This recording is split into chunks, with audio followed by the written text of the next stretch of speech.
you, Kate. It's turned out to be a very nice Thursday evening here in June for Thursday night football. The Alouettes and the Edmonton Elks, they're hoping that it's a new era here at Commonwealth Stadium.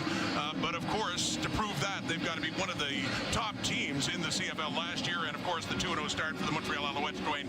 And speaking of great starts, Davis Alexander, going back to last season, now 6-0 as a starting quarterback. Yeah, the best start by a quarterback to start his career in terms of remaining unbeaten in over a decade since Bo Levi Mitchell.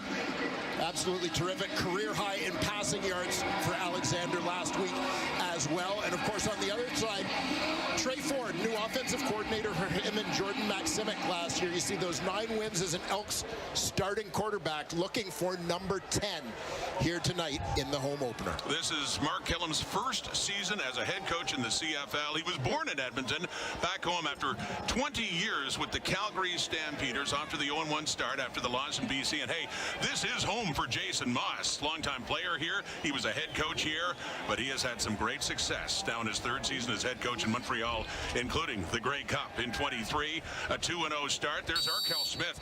Great return game against BC, including one of 65 yards in that game back with Javon Leake. The Alouettes won the toss. They've deferred. They will kick off. Jose Maltos, Thursday night football underway here at Commonwealth. Glad you could join us. It's Arkell Smith across the 30 and the 35, and special teams tackler extraordinaire Alex Gagne in on the tackle. Here comes Trey Ford. Had a couple of big plays, but still 18 of 27, 178 2 weeks ago in Vancouver. Yeah, and just looking for a little more consistency. As mentioned, he's got a new offensive coordinator this year. So things are a little bit different. A lot of the concepts are the same as what he's learned through his first 3 years in the Canadian Football League, but the read progressions are different, and so there's a little bit of reprogramming going on here for a still young quarterback. Justin Rankin, the running back, in behind Trey Ford.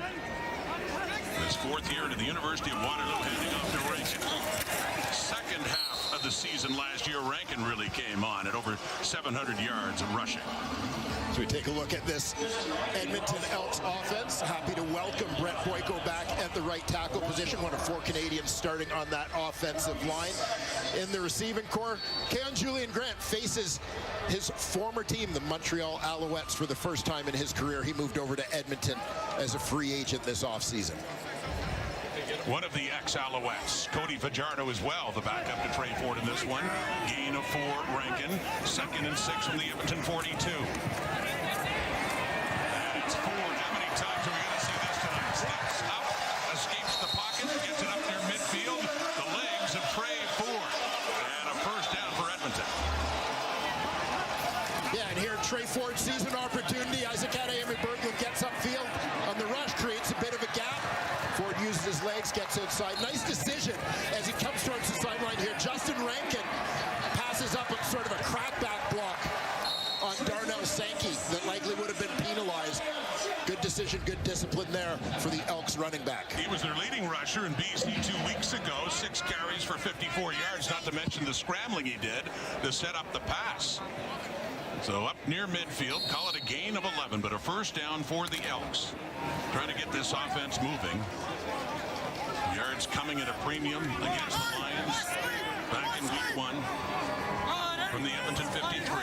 Trey Ford handing out to Rankin again. Najee Murray will push him out down around the Alouette 35. Justin Rankin. And they are establishing the running game now early in this one. A gain of 21.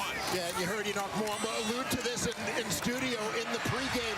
This is a big part of what the Elks need to do, a big part of their offensive success in the second half last season. You want to manage Montreal at the line of scrimmage, you've got to be able to run the football successfully, and it's one of the things Edmonton did so well in the back half of 24.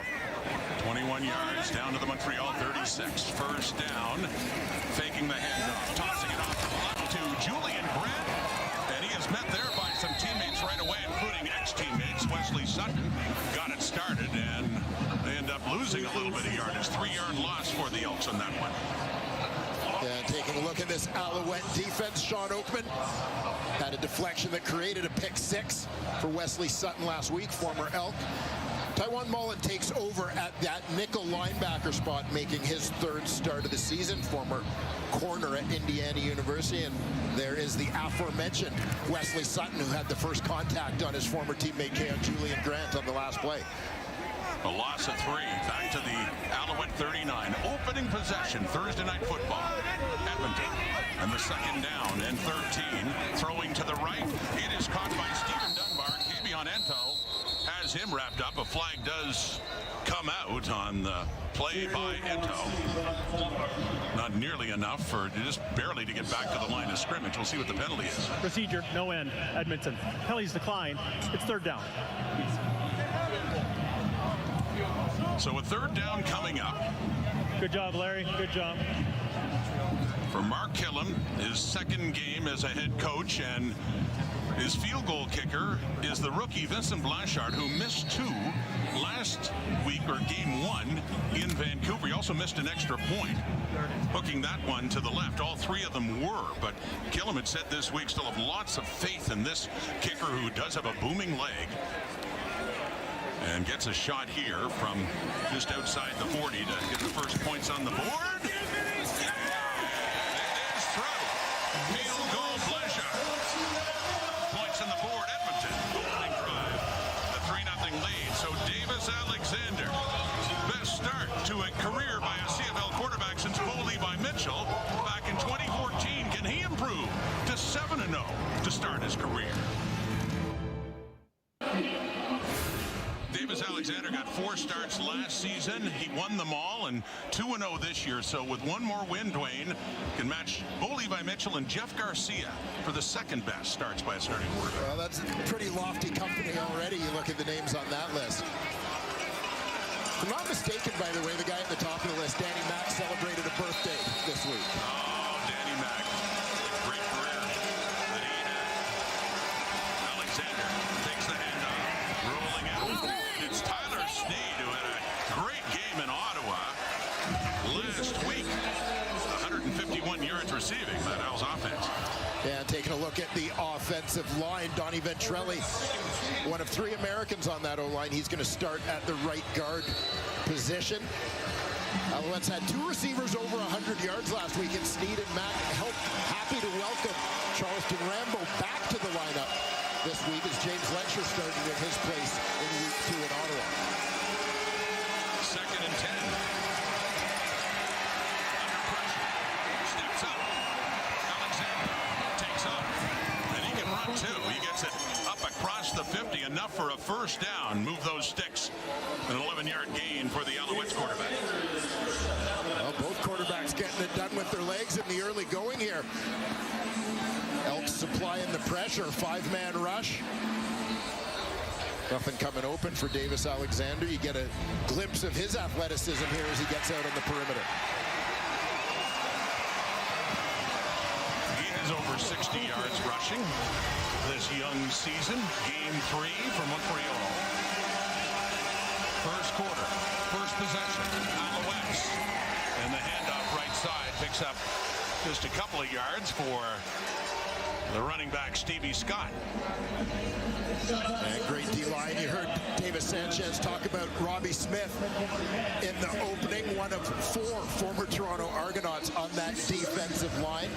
The linebacking core, Cordell Jackson moves down from the back end to take over the nickel linebacker spot this season. And the veteran Royce Metier out of Guelph comes over, one of many Canadians to move to Edmonton in free agency this offseason. That was Sean Thomas Erlington, the ball carrier, throwing now on 2nd down. Cole Speaker, he has the catch. It is shy of a first down.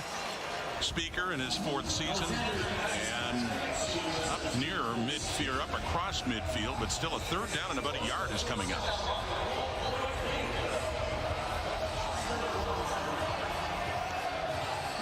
Looks like just bigger bodies checking in, along with short yardage quarterback Caleb Evans. In that territory in the field, just over midfield into the opponent's territory, where, of course, you're going to gamble on 3rd and 1. So here we go. And handing it off on the sweep. A little trickier and unpredictable for the Alouettes, but a good play for them as Tyson Philpott gets around the edge and picks up the Montreal first down.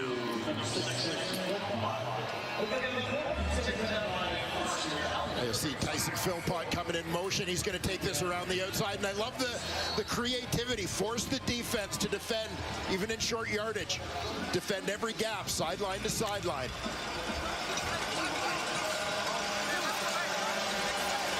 Keep that defense honest rather than just constantly attacking the A-gaps. And after the Edmonton 46, Alexander rolling left. He completes it to Sneed. As mentioned, with 151 yards receiving. Their leading receiver last week in their victory over the Red Blacks in Ottawa. Yeah, big day for Tyler Sneed. And, you know, it just shows you in this Alouette receiving corps, they have had players come and go over the years, but the depth always seems to shine through. Sneed was a guy who missed much of last season due to injury. They lose Julian Grant in free agency. They regain Tyler Sneed, and he shows up huge. Gets it down to the 35. Thomas Erlington, been a feature back for the Alouettes so far this season. And hard-fought 3 yards to set up a second down here for Montreal. Royce Metier coming down from his safety position to get in on the tackle. Look at all the change, Dwayne, to that Elks secondary. The only constant of Audric Bynum last year, but Manny Rugamba, Metier, Kobe Williams, Tyrell Ford as well. Completely revamped in the back end, just about. Second and 7. First possession still for Montreal, trailing 3-0. Alexander, pass time, steps up, and tries that little shovel pass again to Sneed that worked so well against the Red Blacks last week, and gets it down to around the 25, and looks to be enough for a first down. Very close indeed it is. Sticks move again for Montreal. Alexander's doing a nice job here of extending the play with his legs, staying alive. Tyler Sneed, you see him working across the formation, just making himself available as an outlet there for his quarterback. Recognizing he's in a soft spot in the coverage, settling down. Little underhand pass there, 9th play of the drive, first down. Makes the handoff, throwing down to the 5, Austin Mack. Another one who had a great day against the Red Blacks last week with over 100 yards receiving, has 19 more yards there in his first catches. It'll be goal to go now for Montreal. Yeah, Mack coming from the backfield. He's the number 2 receiver to your left, working towards the corner here. You know, we talked a little bit about it last week, but great sign for the Montreal Alouettes when 2 guys, Austin Mack obviously had the NFL shot in the first part of the last season, battled injuries when he came back, never really got in sync. Tyler Sneed missing much of the year with injury. Both those guys showing that they are all the way back here in 2025. Drive continues, play fake, dumping it off, touchdown! The fullback, David Dallaire, gets 6 on the board for Montreal as the Alouettes and Davis Alexander impressively work their way down the field. David Dallaire with his first of the new season. He's motioning across the formation. You're going to get man coverage so often. Down close to that goal line, they work him across the formation, force someone to try to track him through traffic. He gets lost going behind that line of scrimmage. Coverage can't stay with him.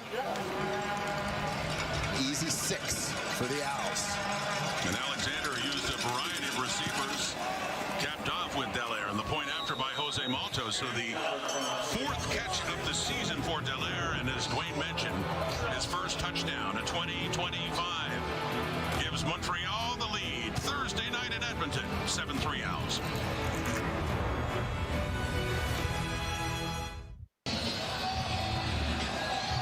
Love the play design here. You're going to see Tyson Philpott is working towards the flat. He's going to just be out there as a blocker. The primary receiver, David Dallaire, also working across the formation just to lose coverage. But send him out there. Philpott effectively as the lead blocker. Dallaire picks up the ball. Philpott leads the way in with the block on the corner. Devondre Bynum.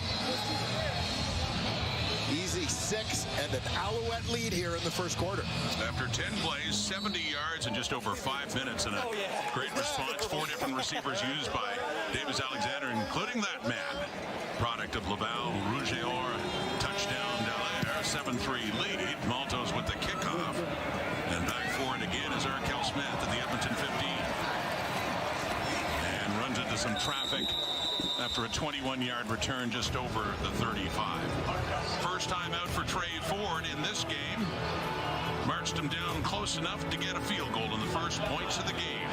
Ford, Edmonton's #1 QB, getting ready to go back to work again.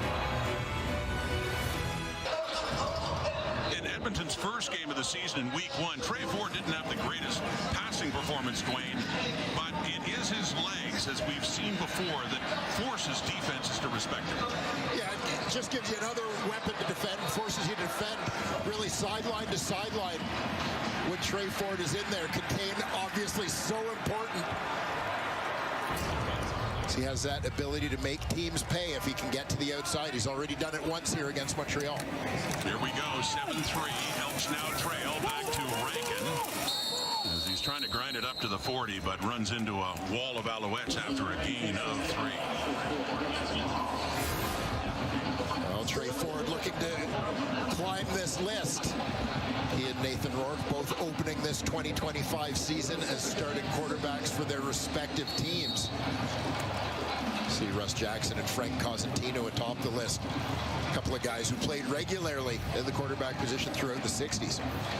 Trey Ford, his 20th start in his career, in his 4th year out of the Waterloo Warriors program.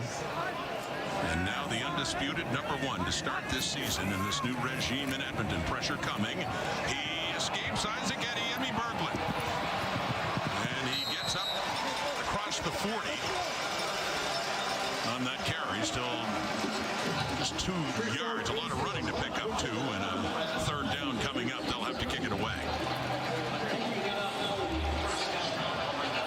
See Isaac Adeyemi Berglund from his defensive end spot. Just got caught inside for a quick second. That's all Trey Ford needs to escape the pocket. No receivers pop open for him as he's on the scramble there, so he just takes what he can get. A little short of the first down. Cody Grace, who until this season was with the Calgary Stampeders and averaging nearly 60 yards a punt 2 weeks ago in week 1. A 50-yarder there with no chance for James Letcher. Well, he rushes quarterbacks, also looks for interceptions. We'll have more in Laval Uguak. What a start to the season for Montreal defensive tackle Laval Uguak. This is week 1. Nick Arbuckle. The ball comes out, looks like an interception, no. And it ends up going for a touchdown by Isaac Adeyemi Berglund when Uguak thought the play was over. He gets another chance last week of Matthew Schultz. And he catches and he rumbles down. And he's back home in his native Edmonton. Let's say hello to Tom Gazzola. Yeah, Rod, Laval Uguak, no stranger to Commonwealth Stadium. Obviously an Edmonton area kid and is very, very familiar with Commonwealth. Played halftime here as a kid in minor football during Elks games. He also, when he got older, spent time on the concourses selling 50-50 tickets. And then now he's coming home, got about 50 friends and family. Most importantly, Mom Akan, sister Akul among the crew. And he grew up watching guys like Fred Stabs, Ricky Ray, Patrick Kabongo, and then, of course, the mayor of Commonwealth, Odell Willis, who he trains with now in the off-season. And even though a bunch of his friends are Alouette fans, some of them still haven't converted over from the Elks, guys. Well, give them time, Tom. Give them time. He had to round up some extra tickets. You saw his mom and his sister there. Well, Uguak, great rookie year, we remember, in 23 in the Grey Cup year, and then came back from an NFL tryout last year. Yeah, exactly. We talked a lot about some of the changes to the starting defense for the Alouettes over the course of that 23 season when they really started to gain momentum down the stretch. One of those changes was Walt Uguak getting into the starting lineup at defensive end. Alouettes got 10 yards out of Sean Thomas Erlington. First and 10. It is caught by Tyson Philpott. as he has it up around the 35. Be about 4 yards shy of another first down. Tyson Philpott, another guy in that receiving core coming back from an injury-shortened 2024, looking to be in fine form. Once again, Davis Alexander showing some of his elusiveness. Doing a nice job there, kind of getting the shoulders turned upfield to make an accurate throw despite being on the run to his left. Thomas Erlington in behind him on a 2nd down and 3. And it goes to 21. First down and more. Gets it up across to about the 44 for product of the Montreal Carabin, Sean Thomas Erlington. Yeah, starts off deep in that backfield behind his quarterback. A nice cut there. Bouncing that one out to the righty. You see a block coming from the left side of your screen. Offensive right to pin the middle linebacker. Niles Morgan on that play. Thomas Erlington makes the read to bounce that one, but a little slow getting up afterwards. Getting some attention from the Alouette medical staff, so presumably Stevie Scott will be coming in, getting a spot in the roster. Tough decision for Jason Moss and Danny Machocha. Walter Fletcher ended up being let go as they go with Scott, and of course with Sean Thomas Erlington, who had 125 yards rushing, that's it, throughout last season with Montreal. Comes into this day at 106, so the way things been going right now, and 21 more on the board, just in week 3, eclipsing what he had done a year ago. But it is Scott in and Thomas Erlington out as he walks off the field. And a first down. Alouettes have the lead. They have the ball up at their 43.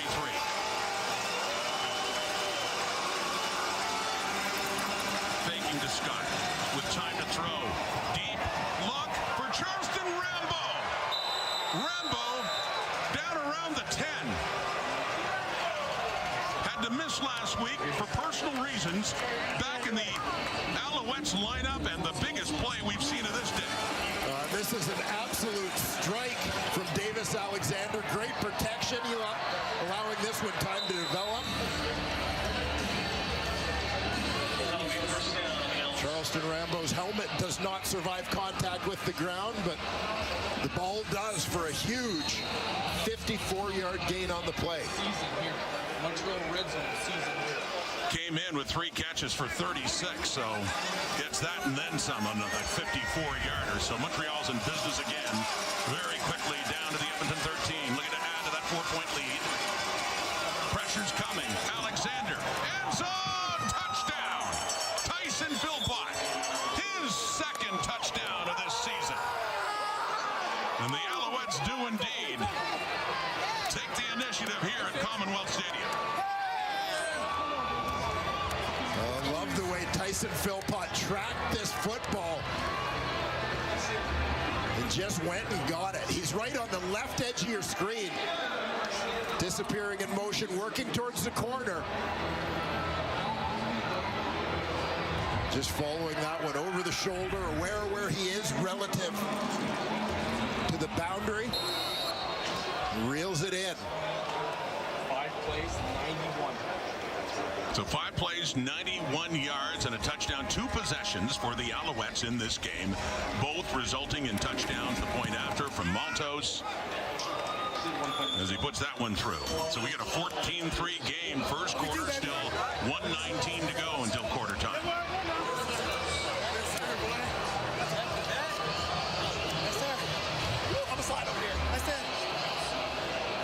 We're going to go back to the big play on that drive. The bomb to Charleston Rambo, bottom left corner of your screen. Starts off tight to the formation, which gives him a ton of field to work with here. He goes deep, Austin Mack underneath. Nice read and delivery there. And here you're going to see Philpott, the inside receiver of 3. Other 2 guys are going to keep it short, which means they hold their defenders down, so there's no help as Philpott works to the corner. Those 2 outside defenders have to take care of the low routes. So they can't drop off and get underneath on the corner route to Philpott. That leaves the defender, Kobe Williams, chasing from the inside. Long way to go to the corner. He can't get there with a well-placed toss. Big play to Rambo, finished off to Philpott, who had a touchdown catch in week 1 against the Argos. That's number 2. And it's Arkell Smith pulling his way through up across the 45. 1:14 to go. And yeah, Philpott said, give that guy some credit, who he made the team when they had a lot of questions at receiver at the start of 2024. And here's another look. Looked a lot like his first touchdown of the new season. Back of that end zone. And Philpott, of course, one of the heroes of 2023 with that Grey Cup winning catch against Winnipeg. And it was having a great season last year until it ended against Hamilton. Injured about halfway through it and was done for the rest of the year. So now Edmonton in an early hole in this final minute of the first quarter, with Rankin trying to push his way closer to the 50.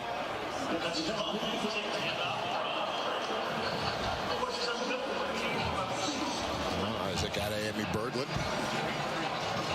in the middle of the action, as he's been a lot here in the early going.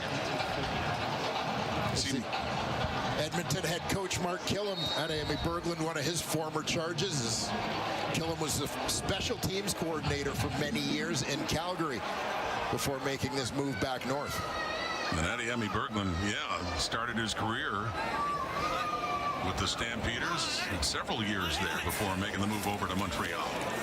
Trey Ford off to the right. It is caught by Javon Leake. His first catch of this game, still shy of a first down. Be a few yards shy. 4 seconds to go until quarter time. Taiwan Mullen, their nickel linebacker, in on the tackle.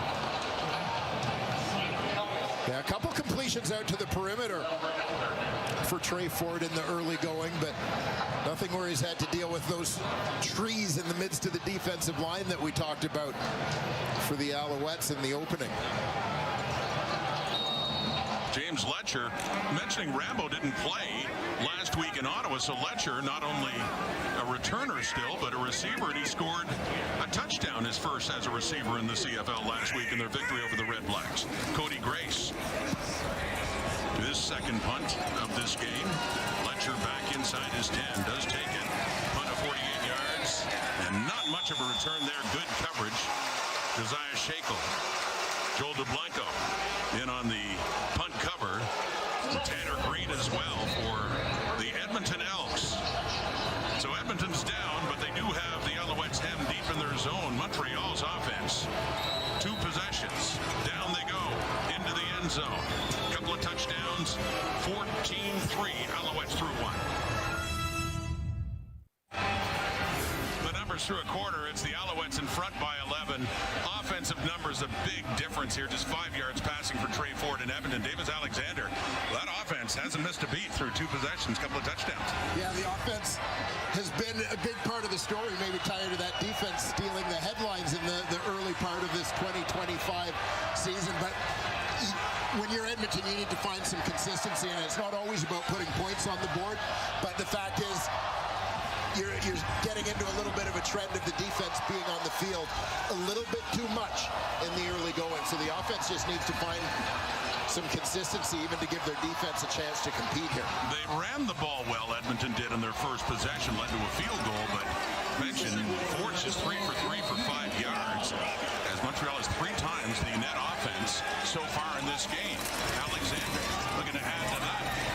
And a quick hitter there to Tyson Philpott, who had a touchdown in the first quarter and gets a first down there after a gain of 12 more yards. Tyson in the early going finds himself chasing twin brother Jalen in the early receiving stats. We'll get to see Jalen on Saturday afternoon in Calgary as his Stampeders take on the Ottawa Red Blacks. We'll be there to see that. Yeah, call it a gain of 13 up to the 28 now for the Alouettes. They start deeper in their own zone. This is their worst starting point, but they look poised to march the field the way things have been going so far.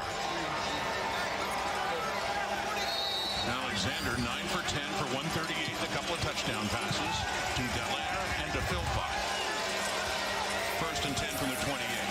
And quickly up to Cole Speaker across the 30 and pushes his way up to about the 34. Cornell Jackson in on the tackle, and Niles Morgan as well, a gain of 6 more yards.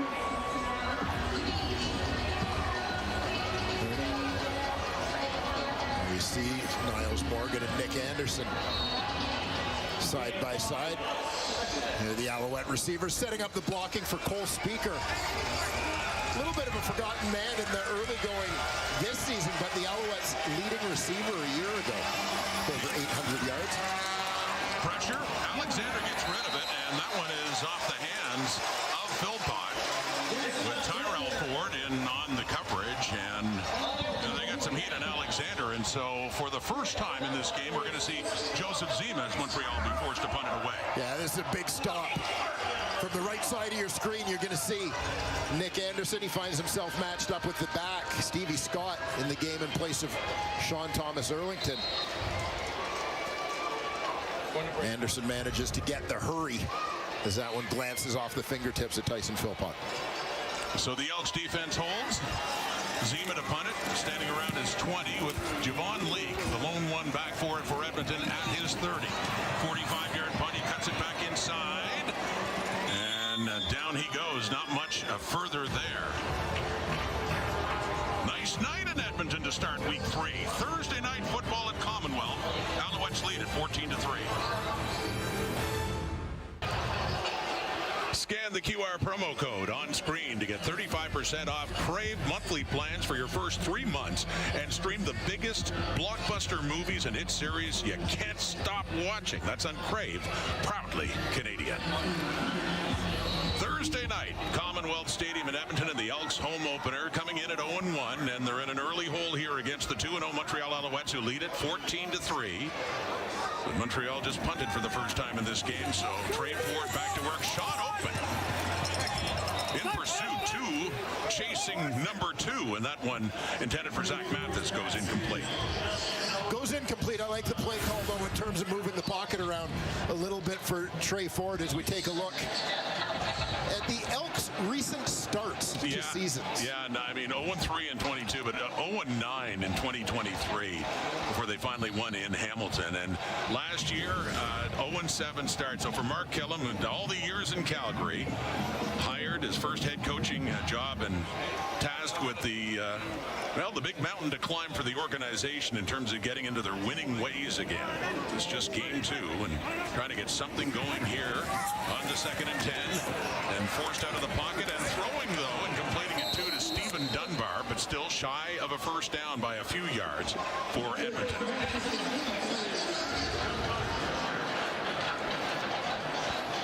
Edmonton looking to get a little bit of momentum here. Sends out the short yardage unit. Quarterback by a familiar face.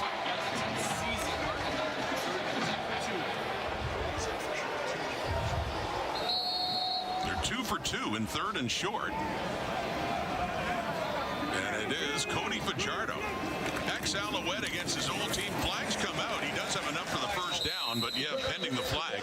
Fajardo used in short yardage a couple of times at BC Place 2 weeks ago. Montreal number 2. 5-yard penalty makes for the first down. And so, yes, he gets the first down. It was offside Alouettes, but Fajardo had a couple of touchdowns for Edmonton. He has their only touchdown so far this season. And does a nice job here, finding a soft spot in the defense.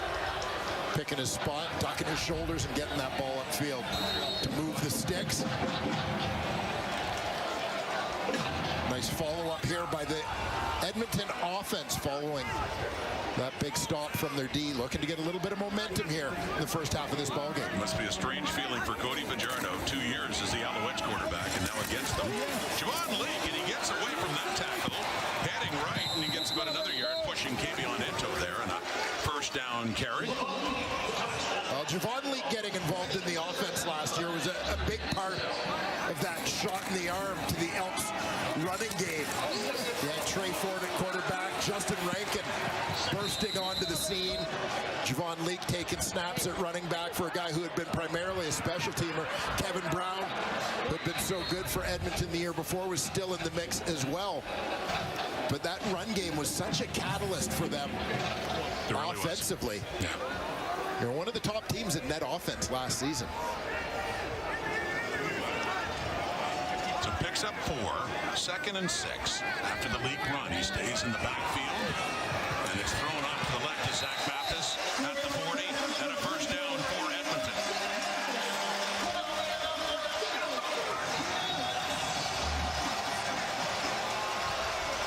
Zach Mathis lining up on the outside. First round pick in the supplemental draft last season for Edmonton. So essentially, like taking an advance on their 2025 first round pick, get him in the lineup a year earlier. Zach Mathis, one of 3 Canadian starters in the receiving corps. Elks right tempo. And running right up the middle is Javon Leake. He gets it down to about the 31-yard line as Edmonton trying to work quickly here. Second quarter and trailing 14-3. Yeah, the ground game again, bringing the Elks offense back to life. Got Javon Leake, Trey Ford moving around a little bit in the pocket. The Elks' best drive so far. This is the 7th play. Mark it at the 32 and a gain of 8 for Javon Leake. Second down and short for Trey Ford and the Elks. Back to Leake. And he slices his way down around the 30 and 25. An easy first down there for Edmonton. This drive continues. 6 more yards. Yeah, and this success on the ground, I think, lends itself to Trey Ford's strengths in the passing game. A little bit of play action, read option, let him get out on the perimeter with an option to run or throw the football, which makes him that much tougher to defend. Nice job here by the man pulling the strings, offensive coordinator Jordan McSimmon. After several years in the same job with the BC Lions from the 26 now. It's Rankin, the ball carrier. So they continue to run it. He picks up about a yard there. Najee Murray in on the tackle for the Owls. Yeah, Edmonton playing a few snaps of big ball there. Extra offensive lineman Phil Grahovic in the game as a fullback. Tanner Green as well, one of the longest serving Elks. Now in year 7. Fullback, occasionally lining up as a tight end. So 2nd and 9 at the Montreal 25. Best drive so far for Edmonton in this game. Quickly and knocked away. Marc-Antoine Dequoy, and Ford nearly caught it himself, but dropped it. It's Dequoy coming in, but one of many Alouette defenders so far this season that has made life miserable for the passing lane of a quarterback.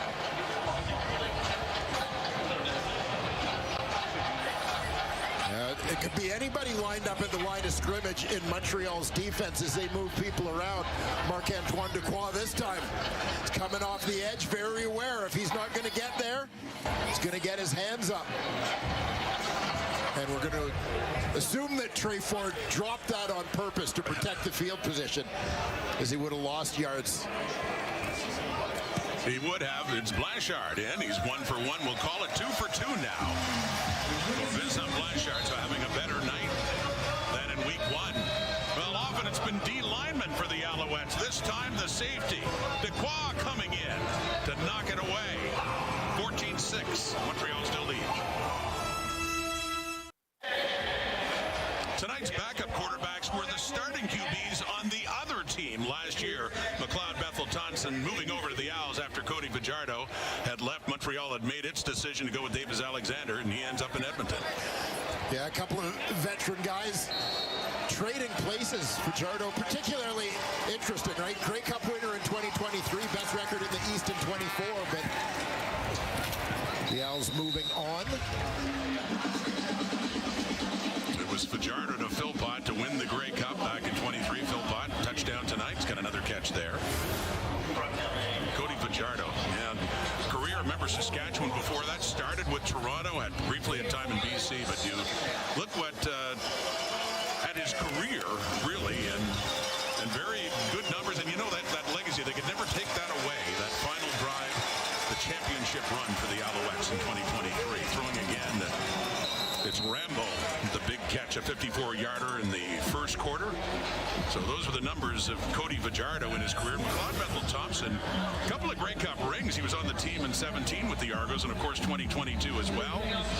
But with the Elks, we talked about this. They didn't have the record to show for it, but he did have some pretty good numbers. Yeah, and a lot of times last season, I think the argument would be that when the Elks were losing at the start of the season, it wasn't necessarily their quarterback play that was their biggest issue, but the offense changed a little bit. Dynamics changed with Trey Ford in the lineup.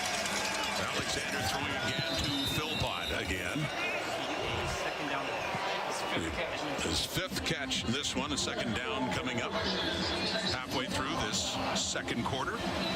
Yeah, but needless to say, in the Canadian Football League, it's typically going to take more than one quarterback to get you through the regular season. Just nature of the league with the number of times quarterbacks drop back to throw the ball or scramble with the football.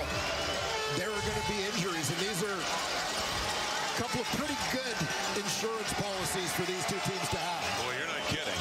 You got backups like Bethel-Thompson and Fajardo. Pump fake on the second down and 5, and a deep look down the rail to the left for Rambo again, nearly. But coverage is there, and a flag comes out. Devondrick Bynum was right with him, and was he a little too close as Alexander tried to hit another deep shot. Pass interference, Edmonton number 16. Automatic first down. And the referee, Tim Croker, so it is Bynum flagged for the PI. Yeah, top of your screen, you'll see the matchup. Charleston Rambo lined up out wide. Devondrick Bynum bailing out of the box to pick him up. And maybe leaning into the receiver a little bit here. Yeah, he challenged it. So I got Tough to say. Watch the left arm of Devondrick Bynum. Yeah, a little grab on the inside arm Edmonton of is Rambo. challenging the previous ruling of a defensive pass interference. The play will be reviewed. Mark Killam throwing his first challenge flag as a head coach does not think that was pass interference, and what would amount to be a 47-yard gain if that interference call stands up. So the replay center will have a look at this. I think much of the timing of this challenge for Mark Killam, from my perspective, is about the yards gained. Obviously, at a time in the game when his team had fought back to gain a little bit of momentum, this would be a 47-yard gain for Montreal. He's going to lose a timeout here. You know, but I think it's very much about the magnitude of the play and the timing, maybe less than how much you're convinced that this wasn't pass interference, because I suspect that the Elks might be destined to lose this challenge. Yeah, but if you're going to do it, though, you're right. In this situation, because this will put him at first and goal if the play stands up, if it is pass interference to Devondrick Bynum. So the replay center taking a quick look at that. Is it a first and goal for the Alouettes? The decision now from Tim Croker. After review by the replay center, who's calling the field stands. Edmonton, by losing challenge, has lost a timeout. It's first down Montreal. So the Elks losing a timeout as well, but up against it now after they looked like they got a little momentum going on offense to drive down for a field goal at least, trailing by 8, but Montreal now really threatening for more. On a first and goal at the 6. Sean Thomas Erlington back in this game. Cordell Jackson has him, but Erlington's still able to get it inside the 5. Works it around the edge. He still somehow got 3 yards out of that play when it looked like they had him for a loss. Yeah, ST did well to bounce this. We'll watch left side of your screen, 13. Cordell Jackson fights off the block of fullback Jacob Mason and just locks on to Sean Thomas Erlington to slow him down until a little support can come, but limiting that gain. Big play there. Again, Cordell Jackson, one of the few holdovers in the secondary group. He moves from the actual back end down to the nickel linebacker spot this season. Second and goal at the 3. A pass into the end zone from Mack, and the coverage is there. Right there from Leonard Johnson, who came over from Hamilton with the Argos before that, and breaks that up and puts the Alouettes in a field goal situation.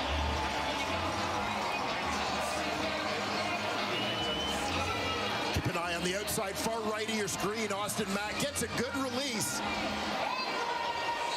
Some nice recovery on the play by Leonard Johnson. A little bit of a throw behind it there allows him to get back in position, got his head around, locating the ball, getting a piece of it. Jose Maltos was 6 for 6 in field goals in Ottawa last week. And with that one on the season, he is 9 for 10. So Montreal quickly works their way down to field to negate that Alouette field goal, or the Elks one, excuse me, a Montreal field goal, back to an 11-point lead.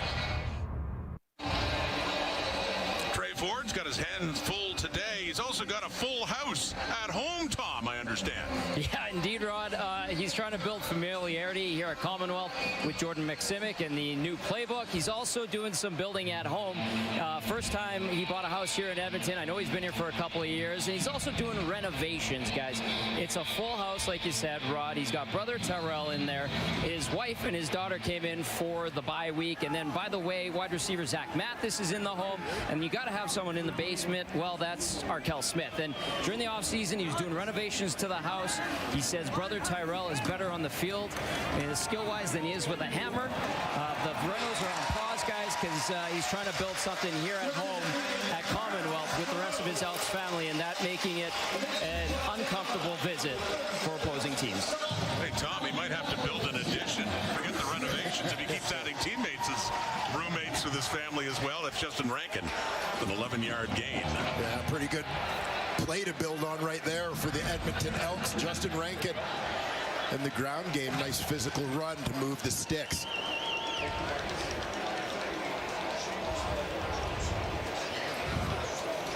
There's Terrell. We showed you back in week 1 a great campaign by the Edmonton Elks with Coach Killam saying hello to Trey and then putting his head down in his office, and it looks like Trey's coming by again and says, "Hey, Coach," and pauses and says, "Oh, hey, Terrell." A little confusion there with the twin brothers now on the same team. And yeah, what a year he had. Winnipeg all-star season. 7 picks. It's second just to Saskatchewan's Roland Milligan. Yeah, breakout year. And, you know, I think that it's pretty clear that one of the missions and one of the things on which new general manager or returning general manager Ed Hervey in his second stint in that role here in Edmonton and head coach Mark Killam really clicked on and agreed on in terms of building this team was that they had to strengthen their Canadian talent. They went out and added a number of new Canadian starters in free agency.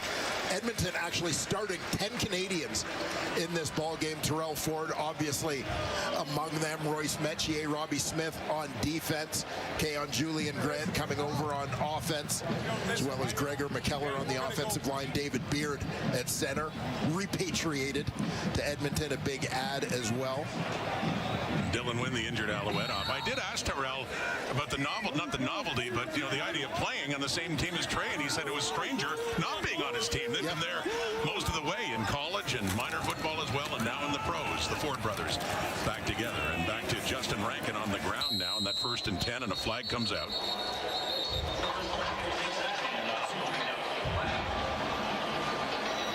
There's Lorenzo Burns. Nice mid-season pickup for the Alouettes last season. Lorenzo Burns took over that boundary corner spot. No end. Edmonton. Penalties declined. It's 2nd down. So maybe some communication problems for the Elks. That's the 2nd time they've been flagged for no end, failing to have 7 people on the line essentially in their offensive formation. So it goes to 2nd and 8 now after that penalty. 17-6, under 5 minutes to go until halftime. Ford running out of time, and down he goes. That pressure up front. It's Jeffrey Cantar-Arcou. He had a big interception for the Alouette defense last week in Ottawa, and getting the sack with that pressure coming from the Owls up front.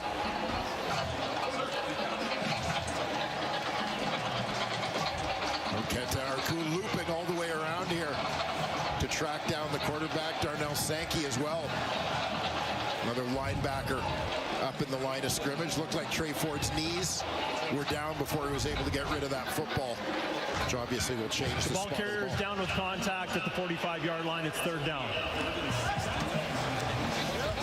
So credit the sack for Qatar Coup. That thing he threw it. That's not a run. You can't do that. You can't do that. Huh? Montreal's top pick in the draft in 2024. Cody Grace back to punt it away. Oh, some heat on there. Grace does get it away off the hump. James Letcher, 26, finds a little opening there and gets it up to around the 35 where Davis Alexander will go back to work. Well, Wimbledon is right around the corner. The All England Club. You can catch the action from June 30th to July 13th on TSN and TSN Plus. Enjoy watching tennis, do you? I don't, but you know who was a pretty good tennis player in high school? Who's that? Marshall Ferguson. Marshall Ferguson was. Yeah, you asked Marsh about that sometime. Okay. High school tennis champion, mixed doubles, as I recall. There you go. Yes. Well, Marsh is getting ready for the Argos and the Riders, but I'm sure he'll be watching Wimbledon when he can too. And another catch there for Philpott. Having a good, solid first half, and still lots of time here for the Alouettes to see if they can add to their lead. 11 more yards, 6 catches, 50, and a touchdown so far for Philpott.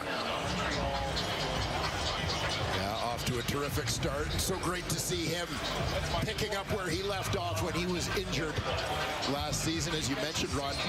Limited to 9 games last year, but still very close to the team lead in receiving a year ago.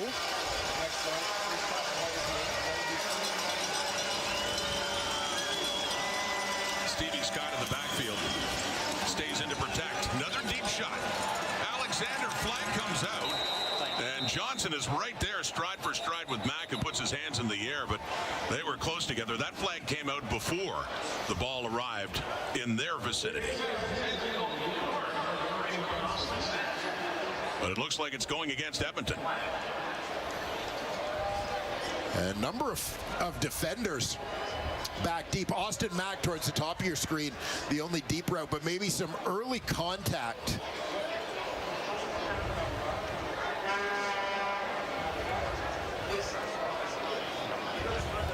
Legal contact on the receiver. Edmonton number 9. 10-yard penalty makes it a first down. So it's the safety, Royce Metier, who gets flagged. Yeah, you'll see Metier coming over to pick up the receiver. We'll watch the contact there. Locks on to Philpott. This should be the last play before the 3-minute warning. Clock counting down. And just on the other side of midfield for the Alouettes, John Thomas Erlington left side. Another good carry. Still going as he finally gets pushed out there by Nick Anderson. A little pushing and shoving after the fact, but it'll set up a 2nd and short coming up here for the Alouettes. The 3-minute warning. Montreal's in charge. 17-6 as halftime gets closer. The boys are working hard. Davis is going to break down why Trey needs to help himself and stay in that pocket a little longer. Enoch is going to give a lot of love to the offense of the Montreal Alouettes. Milt Stiegel weighing in on the conversation, by the way, saying Davis Alexander M.O.P. That's early. I like it. That's an early play, man.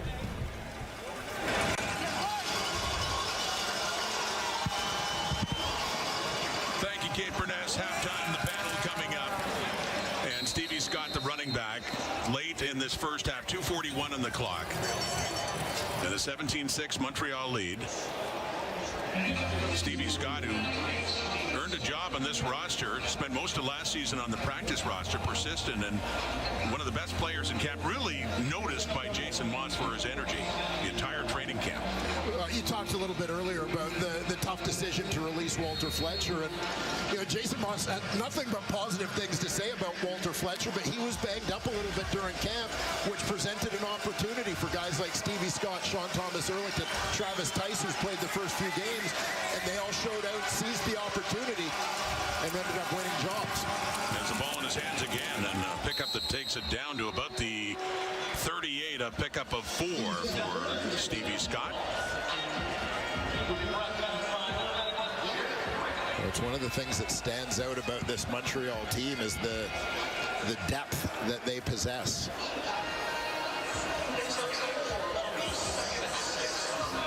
And Scott stays in at running back. Davis Alexander. Second down coming up. He's 14 of 17. 172 yards. Couple of touchdowns. Looking to throw again. Flushed out. Running around. Buying time. Deep look. Down to the end zone. Wide open. Touchdown. Tyler Sneed could wait all day for that one to come home. 38-yard strike, and there was nobody near him.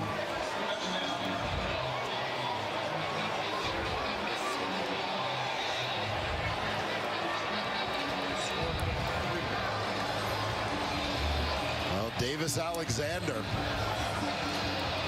under pressure manages to extend the play. Nice block there from the left tackle, Des Holmes. Tyler Sneed is wide open early on this play. It just takes Alexander some time to get to him. He's got to free himself of that pass rush a little bit, but we'll take another look. Point after there by Maltos, as Alexander's up to 210 yards passing now. But yeah, we rave understandably about Trey Ford's ability to buy himself some time with his legs. Not a bad job for the Owls QB Alexander on that play. Now, you'll see Tyler Sneed here.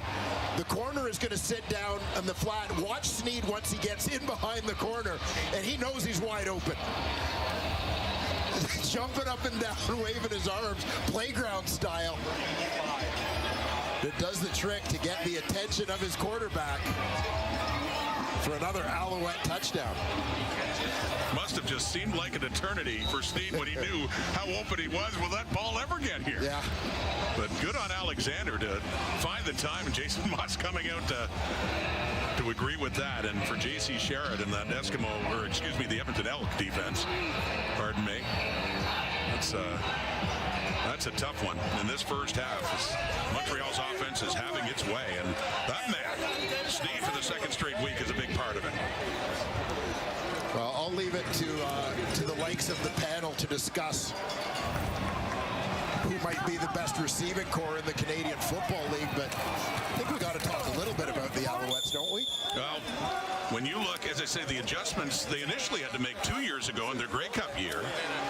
Good, Kate and Enoch and Chez are going to talk all about this, what's gone on in this first half. But yeah, they are Rambo and Mack and Sneed and Philpott, and it's the running back Stevie Scott in there. You got Cole Speaker beside him, and you say Speaker has been such an important part of that team, and not as noticeable this year. Yeah, Speaker was kind of the glue guy last year when there were some injuries in that receiving core. Model of consistency.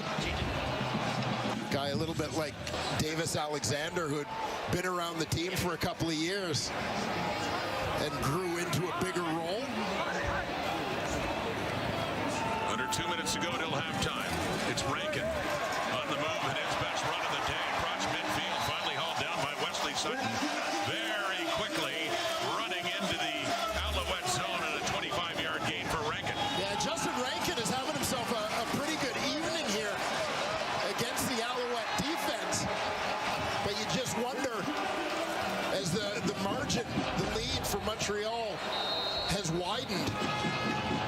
You know, a lot of football left to be played with, a whole half to go, but if at a certain point Edmonton might get a little twitchy about trying to get back in this one and try to force the pass, but Rankin's been good. 65 yards so far until that carry where he loses one. Big Sean Oakman coming in, going up against his old team for the first time. Oakman, former Argo, and then spent last season with Edmonton. Yeah, on the move the last 2 years. Sean Oakman right in the middle. That Montreal defense, well, Uguak, had the first shot working on the nose. Oakman pursuing from the backside to bring down Rankin. So a 2-yard loss for Edmonton that time. So second down and 12. 1.5 minutes to go until halftime. A half dominated by the Alouettes. Ford wants to pass. Gets it away and completes it to Stephen Dunbar. And just had an Alouette defender right in on his arm as he got rid of it. And Ford completes that one to get it inside the Montreal 35. Yeah, nice touch on this ball for Trey Ford with pressure closing in. Drops it just over top of a defender. Dunbar lining up on the outside here. Yeah, interesting year in free agency, as I thought. Stephen Dunbar, a 1,000-yard guy, terrific receiver, great work ethic, very respected teammate, but kind of flew under the radar in a free agent class that included guys like Geno Lewis, Kenny Lawler, Dom Rhymes on the move as well. Completion for another first down to the 20 for the Elks, and it's Curly Gittens Jr. with his first catch of the evening.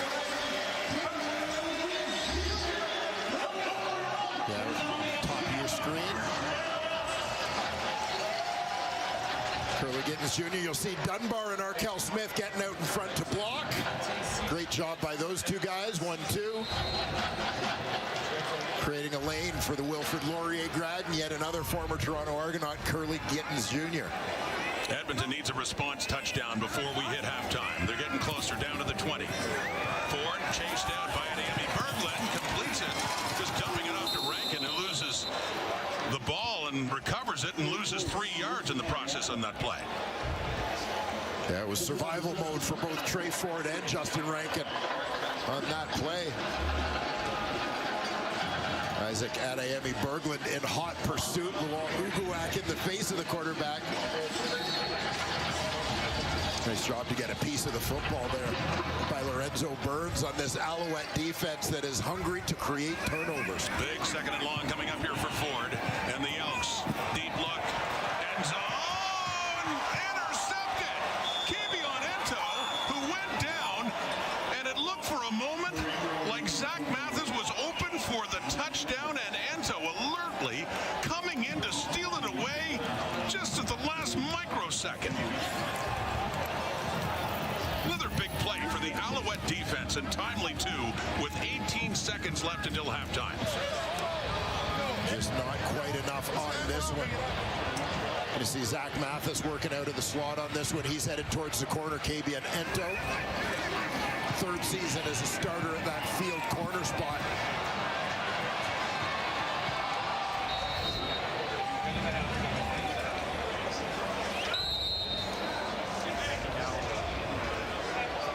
Here we go. Hallelujah. Mathis works for the corner, but Ento falling off. Supplying the help. Taiwan Mullen was pursuing from the inside. Nice read there from Ento. Another big play for Kevion Ento. He's had a few in an Alouette uniform, and a nice first half for that man, Davis Alexander. His Alouettes, 3 touchdown passes for Alexander, a 24-6 lead. And one of those touchdowns, the most recent one, scored by that guy, Tyler Sneed. Yeah, Tyler Sneed, coming off a 100-plus yard game last week, finds himself wide open in the end zone. Third major of the game for the Montreal Alouettes. You can almost hear him say, I'm open, I'm open. He's standing by now with Tom Gazzola. All right, Tyler, let's just start with that play by your defense. How huge is that going into the half? That's big 3-point swing right there. Instead of 24-9, we're up 24-6, and we get the ball back coming out of half. So great job by the defense just getting out of that situation. And right before that, it was your touchdown. You're waving at Davis Alexander. Is that a roommate thing? It's a roommate thing and, a little shorter guy thing. I got to jump up and down just so he can see me sometimes. But, no, it was just a good play by him, scrambling around back there. All I did was sit back there and let him come to me. Awesome stuff. Thanks, Tyler. Appreciate it. Appreciate you guys. Appreciate it. Thursday night halftime in Edmonton, and the Elks are down. It's all Montreal so far, leading it 24-6 if you discount when they ran up the clock at the end. The Alouettes have scored in all but one possession, 3 touchdowns and a field goal. Big difference in terms of net yards, and a great first half for Alouette quarterback Davis Alexander. Big test for the Edmonton defense and Tyrell Ford, who is standing by with Tom Gazzola. Tyrell, down 18 at the half. Just how would you assess that first half of football from your point of view? I mean, we had two jobs on defense, contain the quarterback and don't blow coverage, don't drop coverage. And we did both. We did both those. So we gave both those up. So, I mean, we just got to stop making mistakes like that and we'll be fine. How much of it is their quarterback and the way he can slip in and out and find some weapons? I mean, he's good, but we're good too. We just got to do our job. Appreciate the time, Tyrell. Thank you. Appreciate it. Well, what more can you say as he tries to improve his career start total to 7-0? He's in a very good start in this one tonight. Yeah, Davis Alexander, you can just feel the confidence grow with each successive start and each victory. It looked terrific in the first half, and you think about the confidence with which he threw a couple of those deep balls early. I think really speaks to where Davis Alexander's mindset is right now. He believes. And the Alouettes certainly believed in him enough to let Cody Fajardo leave. After Fajardo had won a Grey Cup with them, Grey Cup MVP, their top quarterback last year, briefly hurt. Alexander got his shot, and they liked what they saw to make that move. And asking Jason Moss about it earlier this week, does it validate the decision? And he said, no, it was already validated to us. We already believed him. And he spoke very highly, by the way, of Cody Fajardo and everything that they've been through. But for Moss, there was no question this was the way to go. And everything is proving that this season so far through 2.5 games for the Alouettes. And leading this one by 18, the second half to begin. Montreal had deferred after winning the toss. They want the ball to start the second half. They've got it. James Letcher at the 20. And gets the flags coming down upwards of the 30. Mentioned the Alouettes have scored in just about every possession. A little pushing and shoving after the fact there.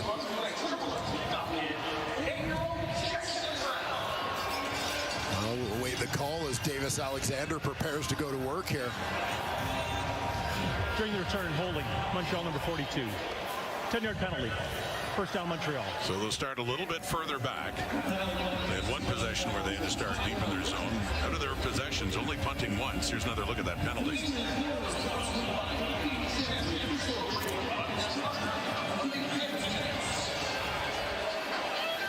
Watch the far right side of your screen.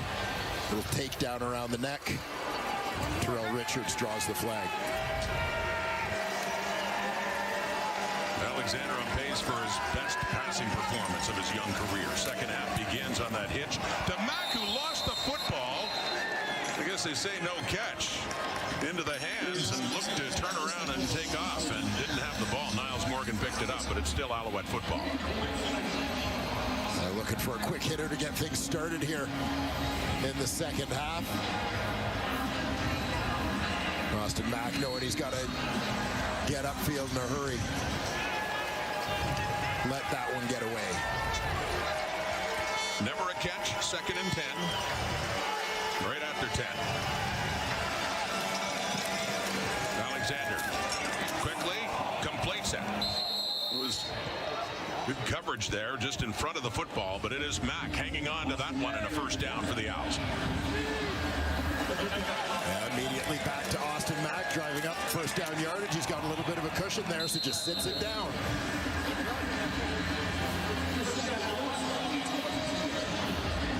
Just beyond the outstretched fingers. One of the Edmonton underneath defenders there. So it gets out to the 22. Handing off this time to Sean Thomas Erlington, breaking tackles, getting up to the 30. Thomas Erlington, who was hurt in the first half, but came back on and is having a solid day on the ground for the Alouettes.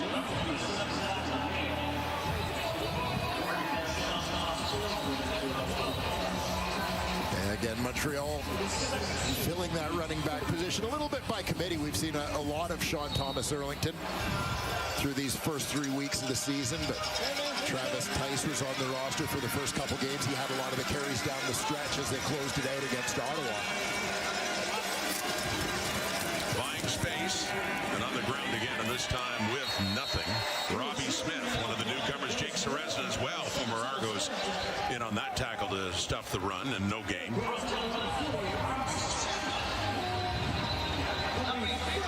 lot of ex-Argos shows up on that defensive front. Jared Brinkman as well. And Brandon Barlow, who's most recently with Hamilton but started with Toronto. So a revamped defense up front too for Edmonton. And it's the second time in this game that Joseph Zima will punt to Javon Leake. Edmonton down 18. Looking to chip away at that when they get the ball back. Zima off to the right. And a 51-yard punt. Leake takes it inside the 30. Dancing around, trying to cut it back up, but there's just nowhere to go. Regis Sibasu on special teams coverage for the Alouettes. Back comes Trey Ford, 24-6, Thursday night in Edmonton. The Montreal Alouettes defense getting after it again here in the early going. A lot of pressure on Trey Ford. Again, seeing different looks. Coming up with a big turnover to end that first half. Kabian Ento helping out to get that pick. Prevent the Elks from getting any late points in the first half. We'll see what Trey Ford, Jordan Maximic, and the Edmonton offense have in store here. Handing off to Javon Leake, left side and first down. Duquois and the pack with Ento there too, and Darnell Sankey to take him down. Gets it up just across the 35. Noel Thorpe's defense, yeah, they had that interception late by Ento. How huge was that? They've had a sack and around 140 yards. That's it for Trey Ford and the Edmonton offense. That's after holding the Argos to 10 points in week 1 and doing another nice job defensively against the Ottawa Redblacks last week. I guess the one thing missing is a defensive touchdown in this game, Dwayne. Well, trying to keep the streak alive. They had one defensive touchdown in each of the first 2 weeks. Throwing, second down, it is caught, it is a first down. That one completed to Curly Gittins, his second catch of this game. And I know that's the kind of play you heard Davis Sanchez talk about at halftime, is just consistently making those simple plays. Curly Gittins inside slot, defense is backed off. Just a quick hitter, get the ball out quickly. Move those sticks. Up to the 44 and a first down. Elks trying to sustain a drive and get into the end zone and get this thing closer. That is complete. So short passing again at Zach Mathis. Forced out there by Lorenzo Byrne. Second down coming up.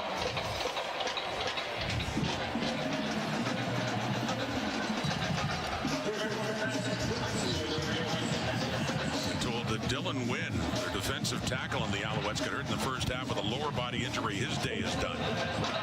So an injury to Montreal's defense. 2nd and 6 after that pickup. Mathis, and with time and running out of it, and sacked. The second sack of this game for the Montreal Alouettes, and Jeffrey Quentin-Arcou forcing Edmonton to punt it away. There you see Quentin-Arcou so often. Guy listed as a linebacker. But so often when he checks into the ball game, you see him playing close to the line of scrimmage, often rushing the quarterback. That time, faking the drop, delaying until the blockers were engaged, and then going. Creative call and execution there from Noel Thorpe and Jeffrey Quentin-Arcou. Grace to punt it away. Owls dropping back to set up a return here for James Letcher. Takes it after a 40-yard punt and works it up close to the 50. So many times Trey Ford is able to escape when the pressure comes. Not that time. Jeffrey Quentin-Arcou just won't let him get away. Trying to silence this crowd in Edmonton.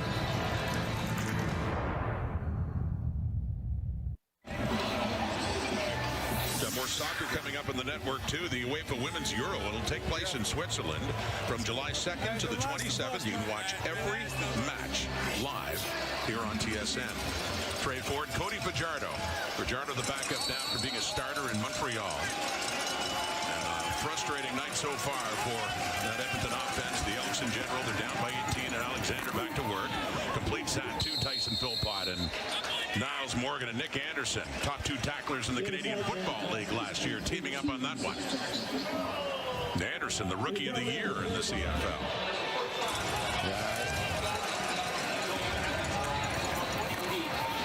You hear the pop on that one.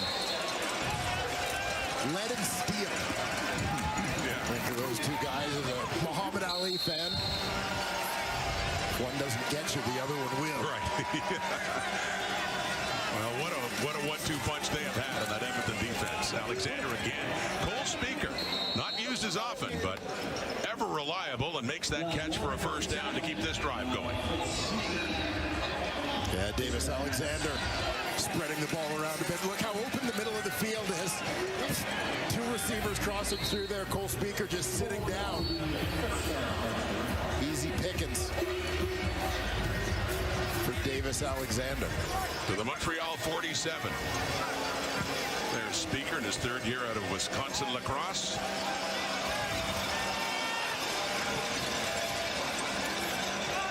Alexander throwing that off to Tyler Sneed, who gets up to midfield, takes a pop, just a couple of yards shy of a first down.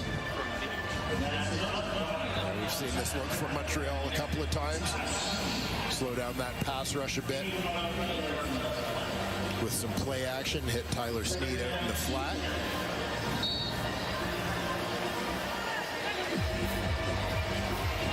A couple of pretty good quarterbacks providing the tutelage in the play calls for Davis Alexander and Jason Moss, and of course Anthony Calvillo. After that gain of 8, 2nd and 2, taking the handoff, rolling to the right and underneath, and that is complete to Jacob Mason. And one of the fullbacks, David Dallaire, getting a touchdown. He's there to congratulating him, and down is Davis Alexander after that play. Took a hit after tossing it underhand for another good gain for the Alouettes and a first down, but there is a concern for Montreal as Alexander goes down and the medical staff comes on and McLeod Bethel Thompson warms up. Yeah, well, keep an eye initially here on Alexander. After the toss, yeah, you see him grab his hamstring just as he threw that football, hobbled to the sideline. So not even hit, non-contact, just on that play. And yeah, even before he threw the ball.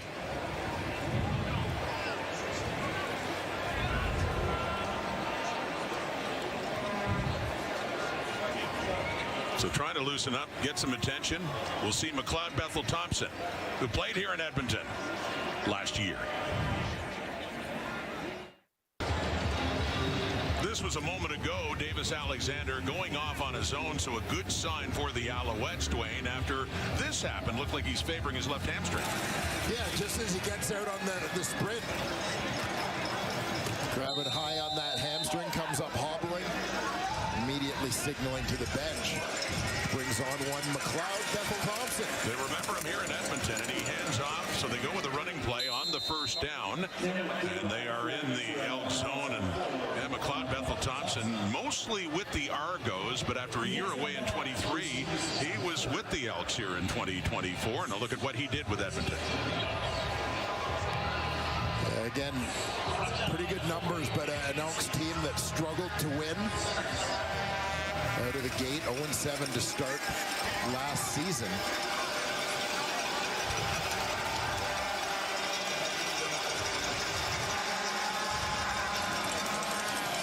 Passing this time and completing it to Speaker.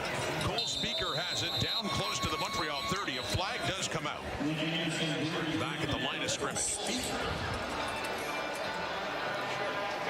And it's against Montreal.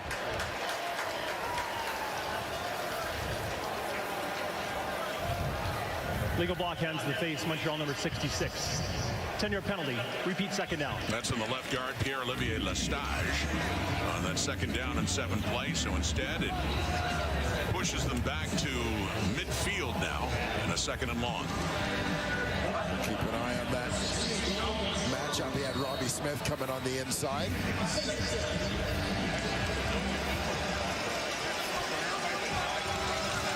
In a 2nd and long situation, we'll see what the Argos revamped defensive line can do here.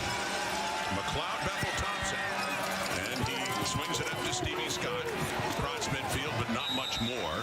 2-3 yards and a 3rd down coming up here, and we will wait to see if McLeod Bethel Thompson will be coming on the next time Montreal gets the ball, and Davis Alexander getting some attention at the Alouette sideline.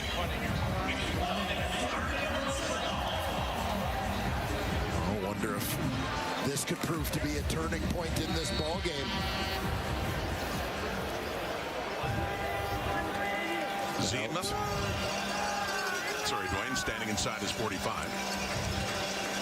I think of the year Javon Leake had a couple years ago in Toronto, wondering if he may be able to provide a spark in the return game. They could use it. That one, though, beautifully done by Zima, although he didn't get the roll out at the end he would have wanted. Instead, it heads into the end zone.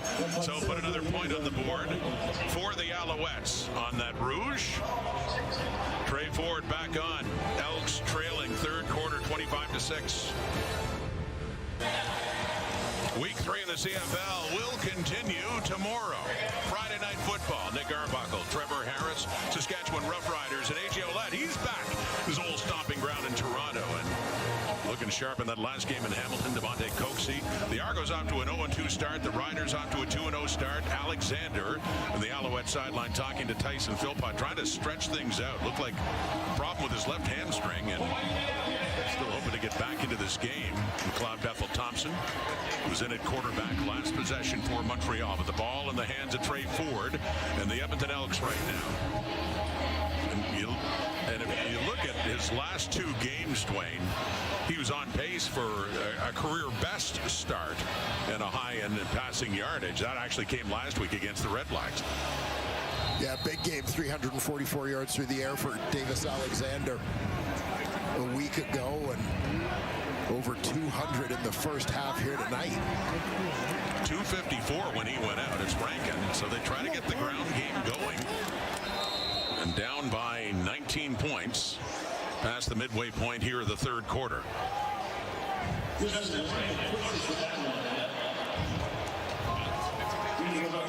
When you're Edmonton, you certainly hope you could somewhere along the way find that one big play, some kind of spark.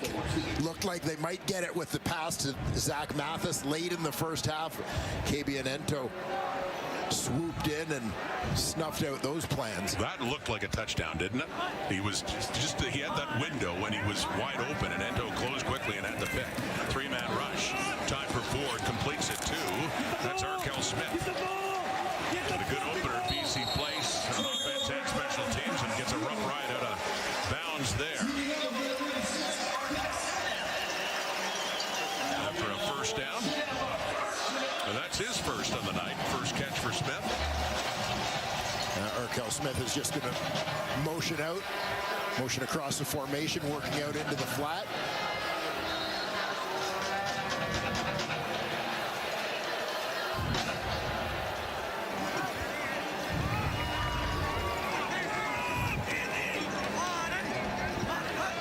Gets up to the 52 and a first down. Off to the left. Throwing again to Mathis. Completes that across midfield with Kabianento there. So Ford and the Elks got something brewing here as they venture into Alouette territory. And Trey Ford and Zach Mathis demonstrating a little bit of chemistry here. Obviously, lots of time spent together, as I know Mathis has been a tenant in the Ford house for a couple of years.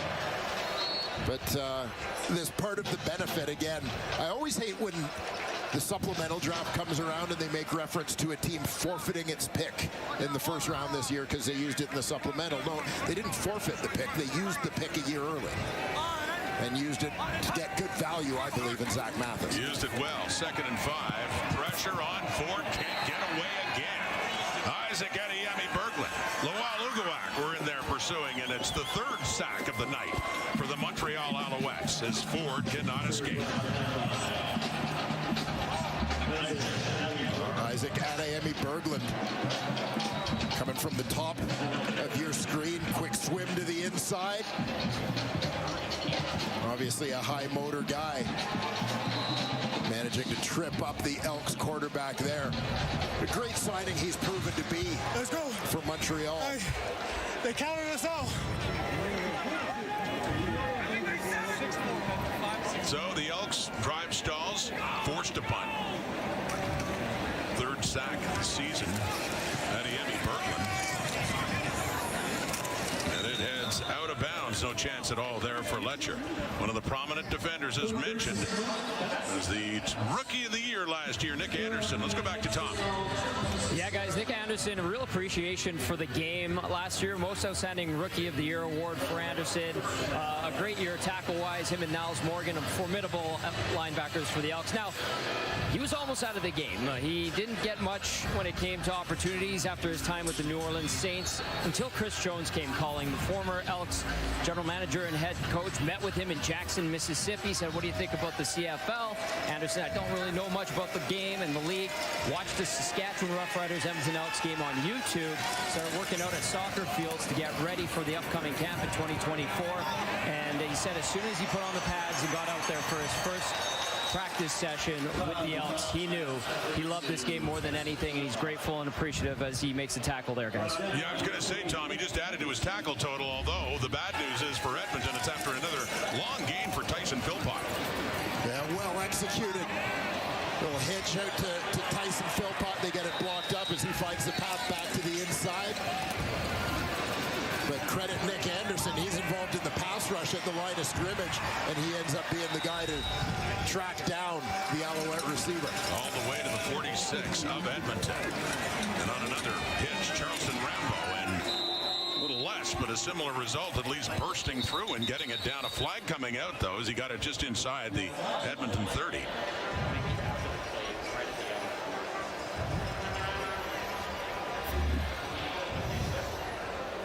Get another look at Nick Anderson in action. He gets blocked up by the human eclipse there, Jamar McGloster, but still manages to get in on the tackle. Get a bio. 61 Montreal. 61 Montreal.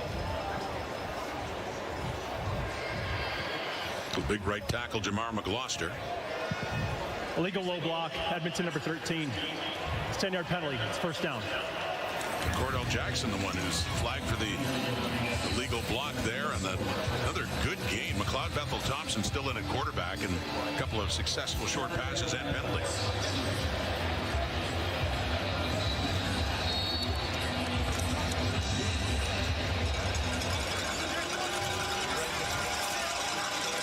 Down to the 20.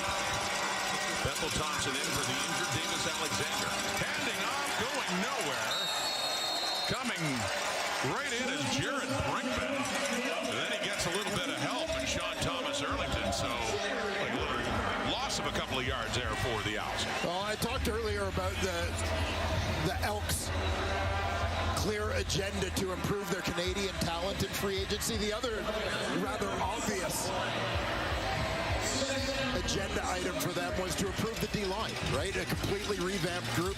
These guys, collectively, when you look at Smith, Brinkman, Ceresna last season, were all in Toronto, where they were absolutely terrific. And I think they're looking for these guys to be dominant and more consistent plays like that from their front four. Setting up a screen to Thomas Earlington, who spins, and he gets back just inside the 20. Not nearly enough. Field goal unit to be coming on. And an injured player, and that's their middle linebacker, Niles Morgan, on that play. Like Nick Anderson, those two forming such a formidable tandem defensively in that linebacking core for Edmonton.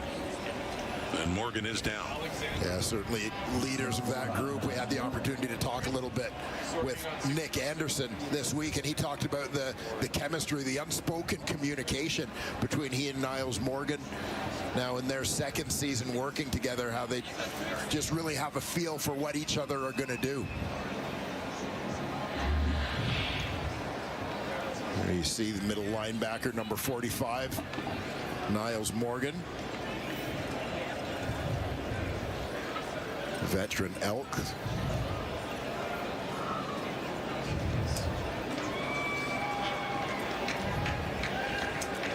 Like he may have caught a cleat in the turf here just as he went to make the tackle.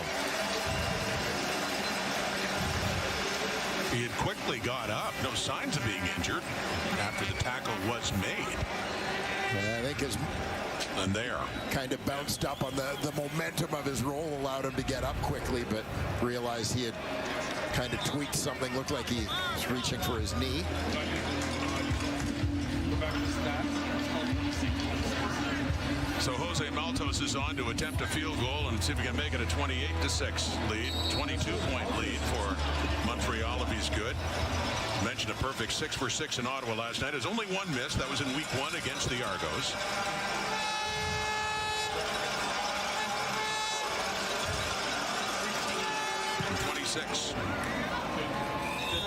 He's good.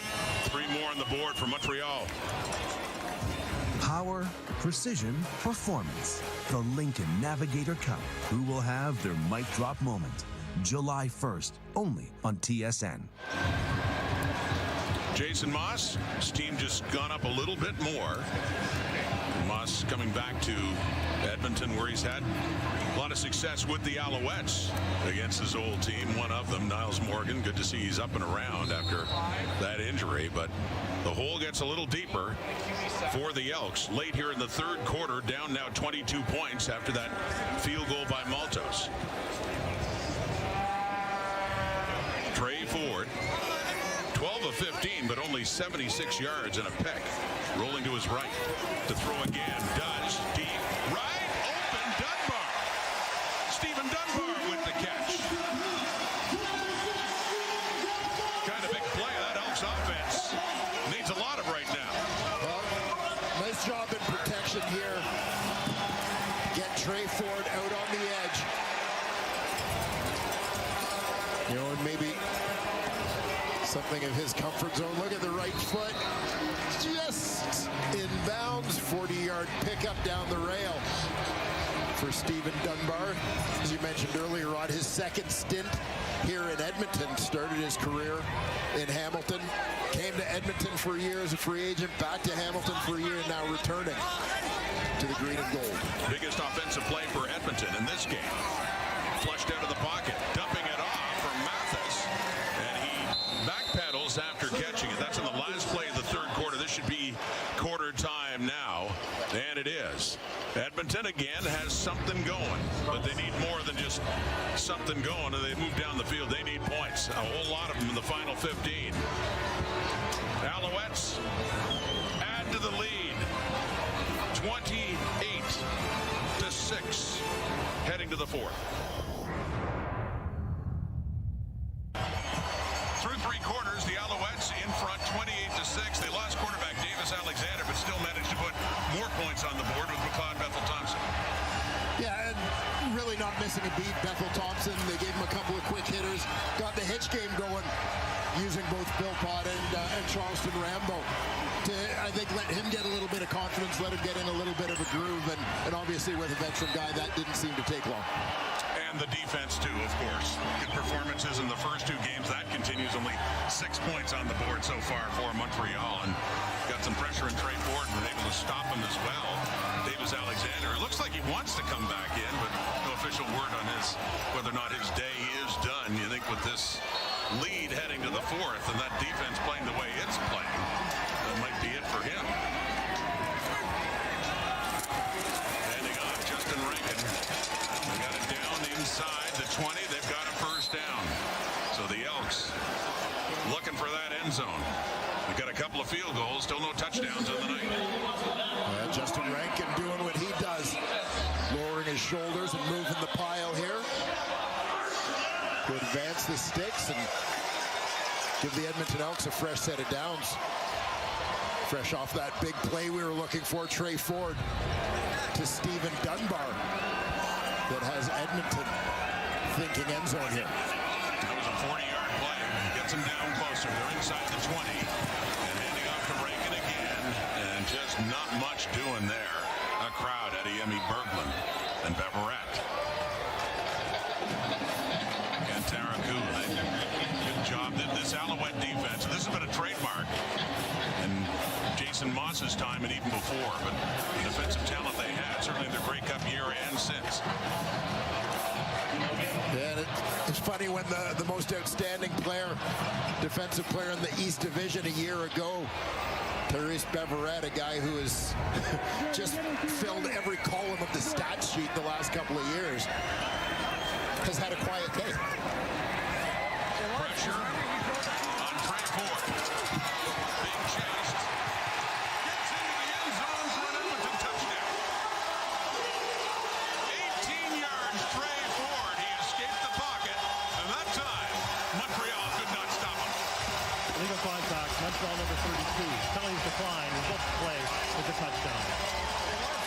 And you'll watch right about here, Joel Uguak is thinking he really is as fast as they say. Trey Ford getting around the corner in a hurry. Find the end zone. Big play sparked him. See if the Elks can continue this momentum. So that gets it down to 16 points. They're going to see if they can get it down to 14, going for 2 here. Early fourth quarter, and Edmonton finally finds the end zone. Trey Ford, pressure coming, end zone long. Nice catch. Justin Rankin. Had to make a nice grab. He was in alone, but he hangs on. And so an 8-point drive for the Alouettes. The big part of it here, the touchdown run for Trey Ford. Edmonton still down 14, but finally have something going.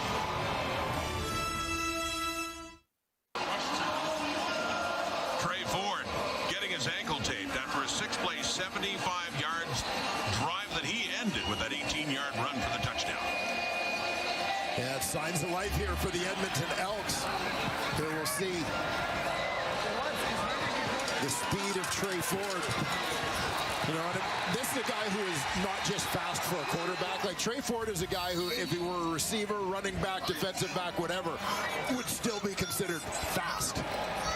A legit 4-4 guy gets around the corner and then throws that dart to Justin Rankin. If you remember, Rankin originally came into camp last year as a receiver. And they try the short kick, and it's Hakeem Harris, the rookie receiver, part of the draft class of 25 for the Alouettes on special teams, alertly picking up that ball as Edmonton tried to catch the Alouettes napping on that short kick try. Yeah, certainly did. And not a bad call for Edmonton at this time, because I think from a Montreal perspective, maybe one you might not expect them to expect until later in the game, but clearly Byron Archambault had his group prepared. Hakeem Harris all over that one.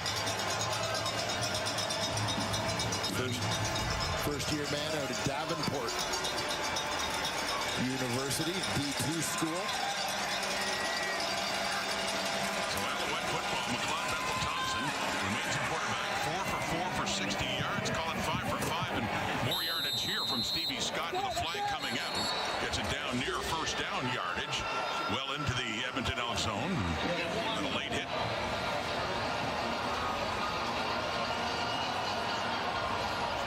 Major foul, roughing the passer. Edmonton number 94. Up 15 yards from the end of the play, an automatic first down. So very quickly on the heels of the short kick and the penalty, the Alouettes find themselves in that offensive green zone. Seresna back in Edmonton, where he spent much of his career. Started in Ottawa. He had 1 year in Toronto last year after leaving the Elks, and comes right back as a free agent. Penalized there, and yeah, momentum swing just as Edmonton had something going. And they got a blitz coming, and Bethel Thompson gets rid of it, but no, a little too far for Sneed, right around the 10. Falls incomplete. Second down. Yeah, I mean, they're in scoring range again, and there's Sneed again. Yeah, just out of his reach as he's running that quick slant from the outside.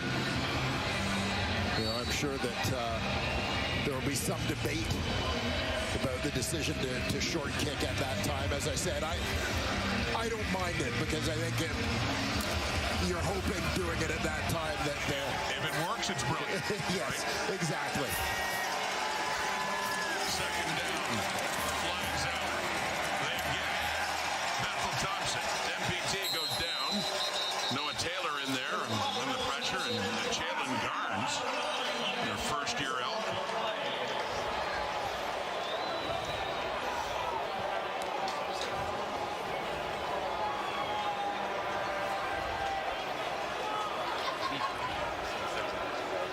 Sacks are going to be 3 over. Indication offside against Offside. Montreal. Montreal number 85.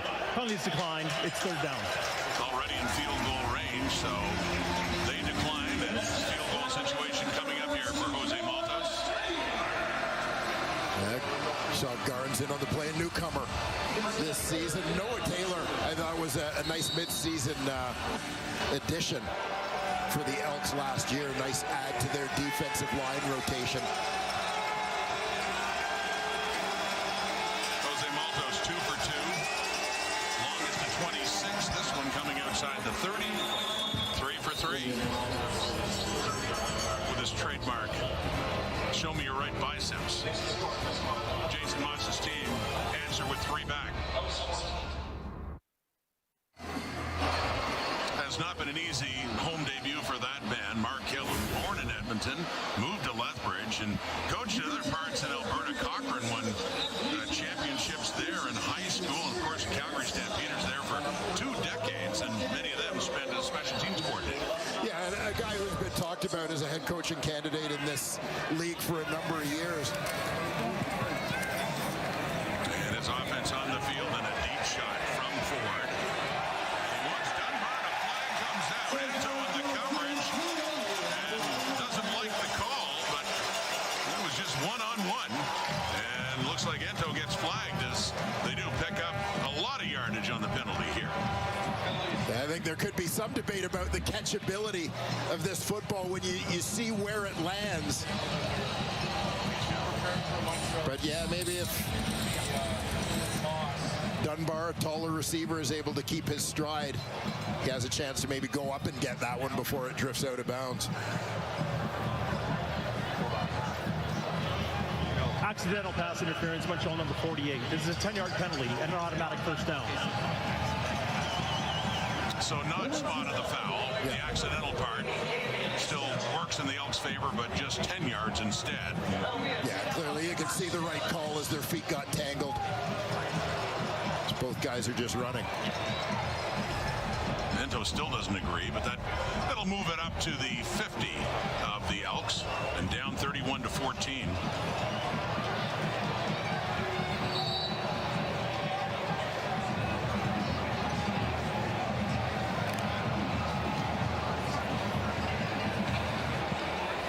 Needing more big plays. 17-point difference. Ford wants to load up, loses the ball as he's taken down, and Isaac Adeyemi Berglund falls on it.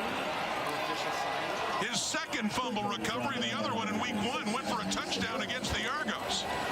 And what a great start for the runner-up and top Canadian last year, Isaac Adeyemi Berglund. They got heat on Ford, and he couldn't hang on to the ball. Yeah, pressure's going to come from the top of the screen, backside. Tyrese Beverett be credited with the strip. Adeyemi Berglund is right there after the Elks quarterback. There to leap on that football. And as I mentioned, great free agent signing, I think, for Montreal. This is a guy who, after high school, went to Cégep in Quebec. Champlain, Lennoxville.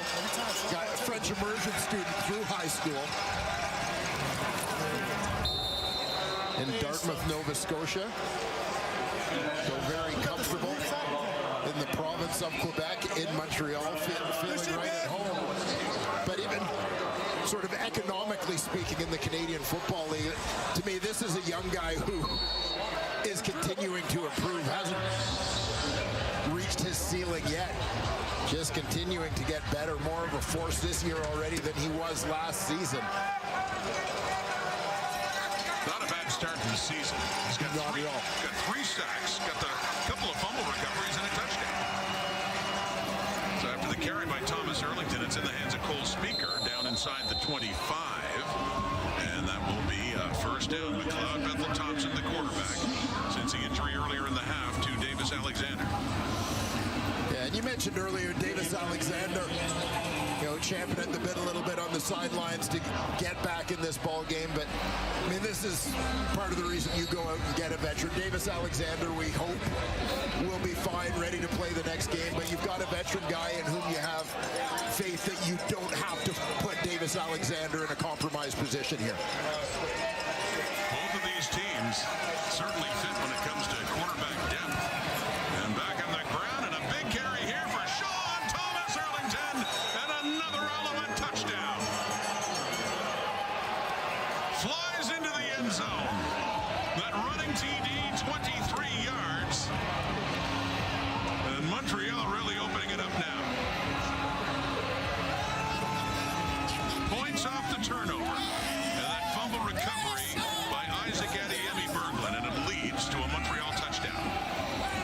Yeah, you look at a couple of short fields back-to-back after the attempted short kick by Edmonton, recovered by Akeem Harris. And here the fumble recovery, setting up the short field, setting the stage for that Sean Thomas Erlington touchdown run. First rushing touchdown of this season for Sean Thomas Erlington. And here in week 3 already, a more productive year on the ground than he had in all of 2024. Back with his hometown Alouettes after starting his career in Hamilton. And loving his time now as their starting running back. But yeah, this play here set everything up, Dwayne. Yeah, not a defensive touchdown, which the Alouettes have had in each of their first 2 games, but certainly points off a turnover. As in short order, Sean Thomas Erlington makes the Elks pay.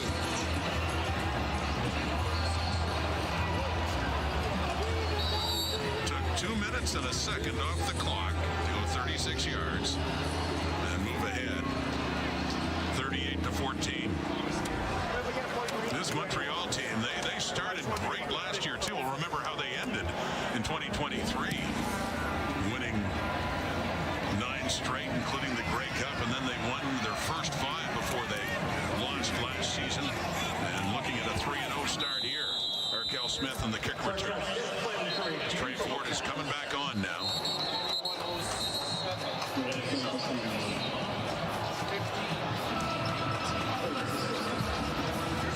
There have been flashes, but overall just not enough from that offense. He's 15 of 18, but 126 yards, 40 coming on 1 play to Stephen Dunbar, and he's had 1 interception. Yeah, and I'm sure there will be discussion, obviously. Speculation is part of life in the world of pro sports, and about the possibility of getting Cody Fajardo into this football game. Yeah, Trey Ford has had his ups and downs, as you say. There have been flashes. It's a struggle. This Montreal defense is a struggle for far more experienced quarterbacks than Trey Ford. But the one thing about Cody Fajardo is, you see, last win in the month of June for Edmonton goes back to 2019. But Cody Fajardo, for as confusing as the Alouettes defense is, he's practiced against this defense every day for the last 2 years. In the Edmonton 37. Interesting fact from our statistician Dave Moore about that last time that they won in June 2019. And who was their head coach back then? I think he's in the building. Jason Moss. Jason Moss was. That was his last year. He had 4 seasons as head coach in Edmonton. His last game, actually, was in the Eastern Final. They crossed over, but his last victory as head coach in Edmonton came in Montreal. Beat the Alouettes. Upset them.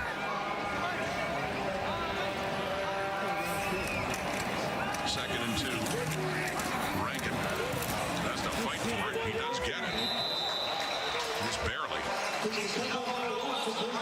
I am sure the Alouettes will be happy to see Edmonton keep running the football. As we talk a little bit about the possibility of Cody Fajardo getting into the football game, and Trey Ford is your starter. You take him out to avoid the risk of injury in a game that you may perceive as out of reach. But I think part of the thing here is Trey Ford needs to continue to get reps in this offense. Right? This is only the 2nd game of the year for Edmonton. Completed to Arkell Smith across midfield. Lorenzo Burns. Oh, the Elks want a flag there for that high tackle by Burns on Smith. Gain of 13 yards. First down, Edmonton. Fans here looking for a horse collar call, by the way this went, but let's see. He grabs the front. He didn't grab the back. He grabbed the front of the shoulder pads. Good job by Burns to reach. Make that play. Swinging it in for Rankin, just a bit too far. He cannot hang on to that. Najee Murray was coming in, so a 2nd and 10 coming up. We're halfway through the 4th quarter.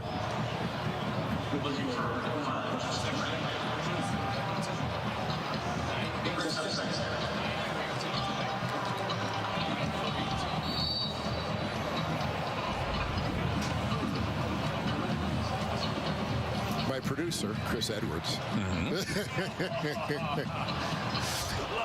We're debating as to whether this was should be called a horse collar tackle. Rod, you're the tiebreaker. I'm the tiebreaker. I can't go against my producer. That is caught. That's Stephen Dunbar. Wesley Sutton there, but 6 catch for number 6, Dunbar.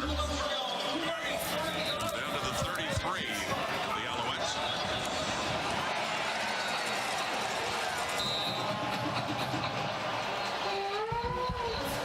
Stephen Dunbar, one of the bright spots for Edmonton here offensively tonight.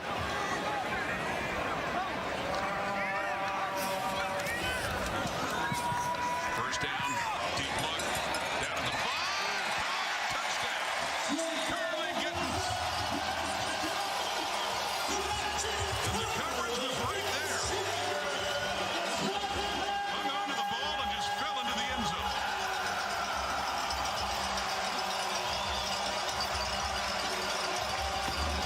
It felt a little bit like no one was yelling ball when the ball was in the air here. Just see Curly Gittens Jr.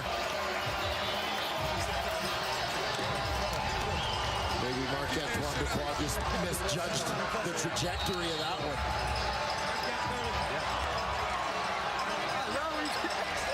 33 yards, 3rd catch on the night for Gittens. 6 plays, 73 yards, the drive for the Elks. So they get the touchdown. 38-21, the score. Trey Ford trying to keep him in it. Running out of time, though. 6:04 on the clock.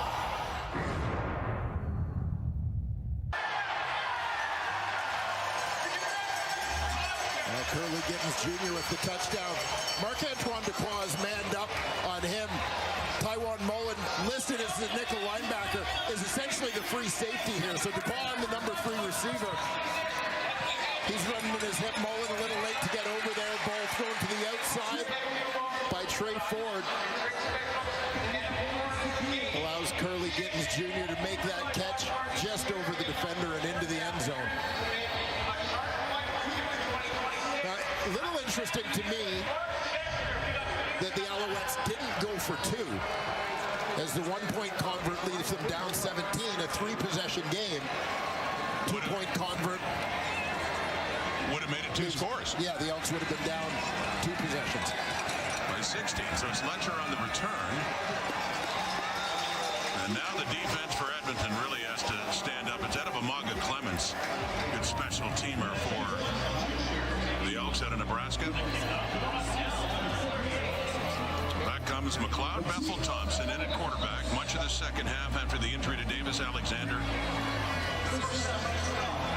Tyrell Ford talking to Tom Gazzola before the start of the second half that they had things that they need to do to give themselves a chance. They haven't been doing it, and then there's still time, and they just have to do it. They have to execute. That is so true right now. 38-21 now. 2 and out. It'd be nice for Edmonton's defense, and that's a good start as they stuff the runner. Nick Anderson in there, and no gain at all for the Alouettes.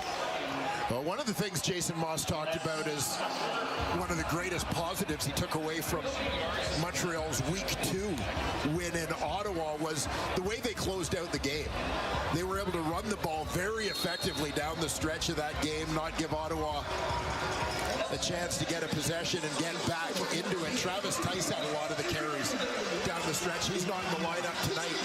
It's Stevie Scott and Sean Thomas Erlington. Scott in there now. Flares out. Bethel Thompson. He's going to take on it. Oh, and leaping as well, McLeod Bethel Thompson. Not known as much for his running, but he picks up 7 yards there. But it is the 2 and out that the Elks defense so desperately need. And they'll be presumably getting the ball back very soon. And McLeod Bethel Thompson going airborne over the tackle of Nick Anderson. He heads off. That's the first 2 and out for Montreal's offense in this game tonight. Joseph Zima on.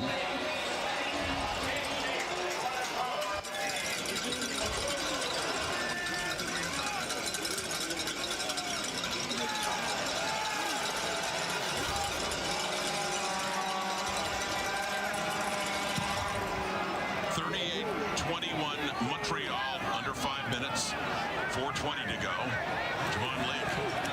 He picks it up. Gets it up.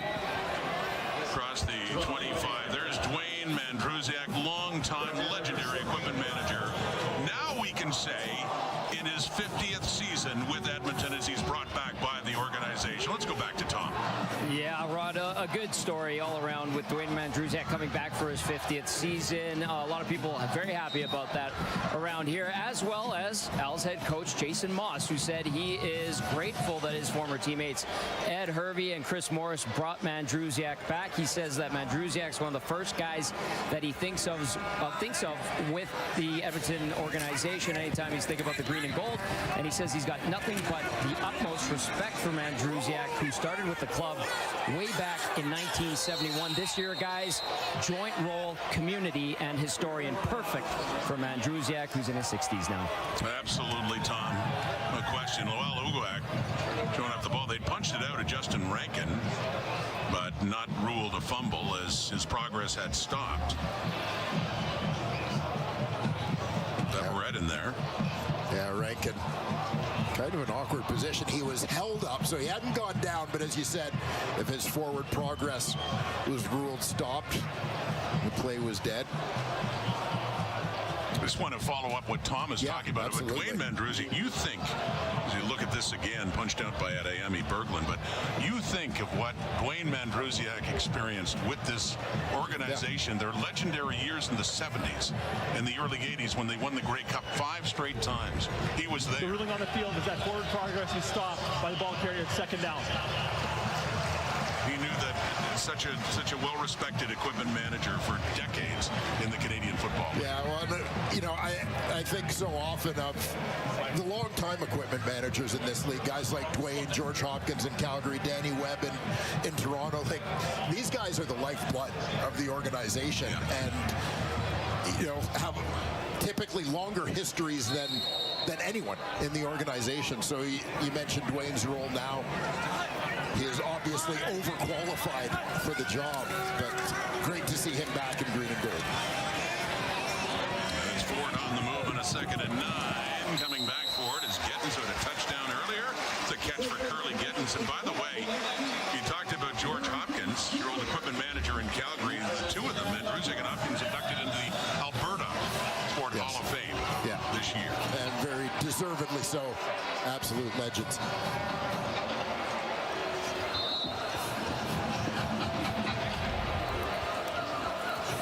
Gittins, 4th catch.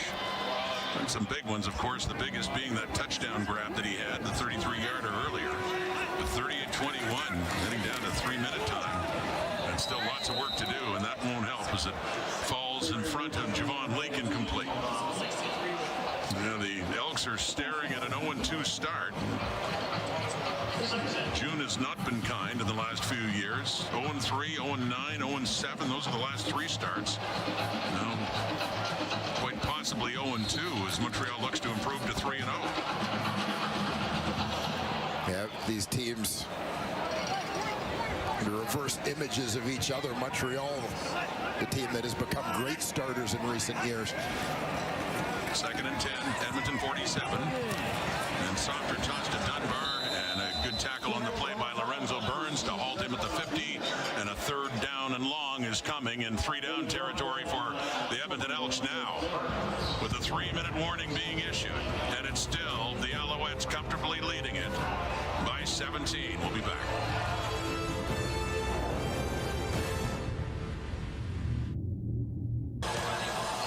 Week 3 continues. BMO Field in Toronto.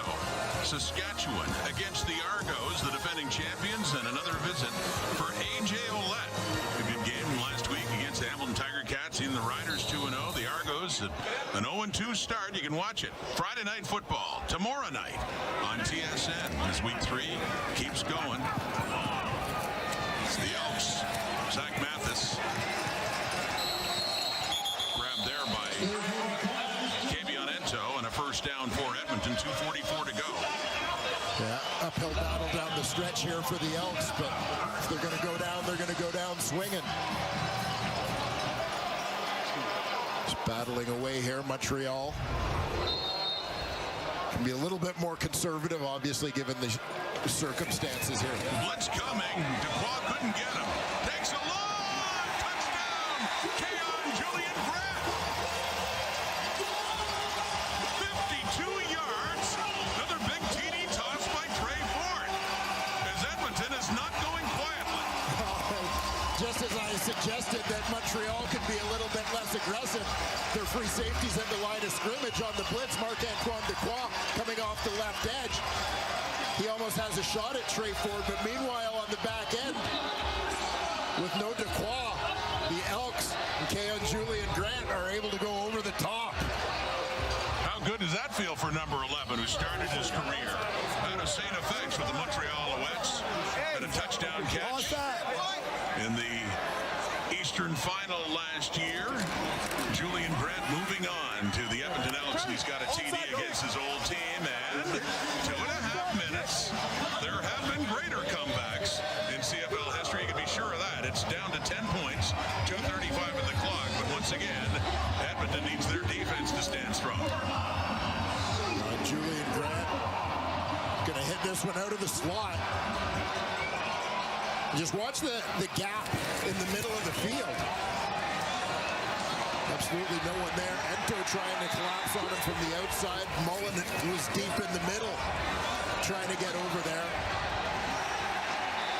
But Keon Julian Grant does a nice job recognizing, splitting the two defenders. And Trey Ford throws another strike. His second touchdown pass of this season, this night. Now, the Elks had only 2 field goals, 6 points in the first half. They have 22 points and 3 touchdowns in the second half. Mark Killam trying to keep him fired up here. And the importance, they get the ball back and get another chance. See if they can make it a one-score game. And then who knows? Byron Archambault and the special teams for the Alouettes. An alert now. Remember the short kick try by Edmonton before. That did not work out. More buzz in the crowd, though, at least, as Edmonton's offense has finally come to life here in the second half with big plays. Yeah, again, still interesting. Some open for some discussion, some debate on the 2-point converge, right? If they go for 2 on those last 2 touchdowns, and that puts them at 30 if they're successful. This is a 1-possession game with 2.5 to go. Onside kick, they'll try it again, and it is in the hands of the Edmonton Elks. It works. Benjamin Victor. Now you saw it. Jacob Mason come in early before the ball had gone 10 yards. And now the officials are discussing this.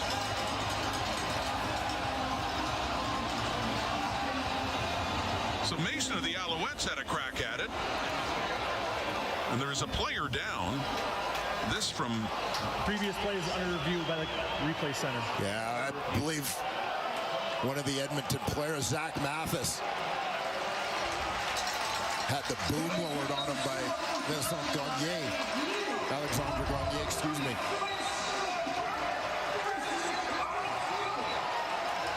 The ruling on the field of a touch is confirmed. Edmonton first down.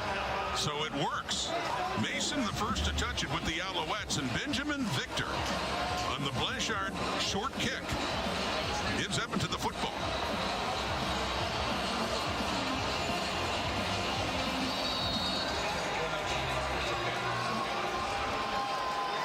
Well, big play on special teams. You can see Mark Killam over there drawing it up on the sidelines. From the 43. And that is caught. A first down, Arkell Smith.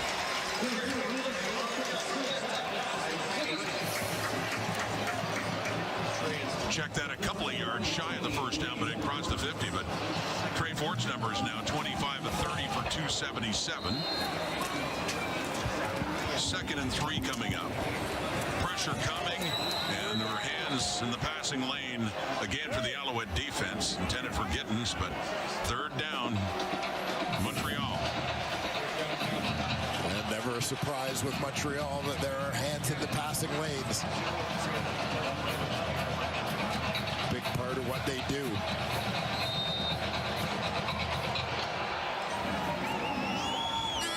.222. And a big third down. Can they get the first down? Extend the drive. It's a deep look. And Giddens was open in behind Wesley Sutton, but the pass is too far that time. Falls incomplete. Turnover on downs. Montreal football in the Edmonton zone. Yeah, good read. The shot was there as Giddens was in behind coverage. 3rd and 3, the Alouettes defense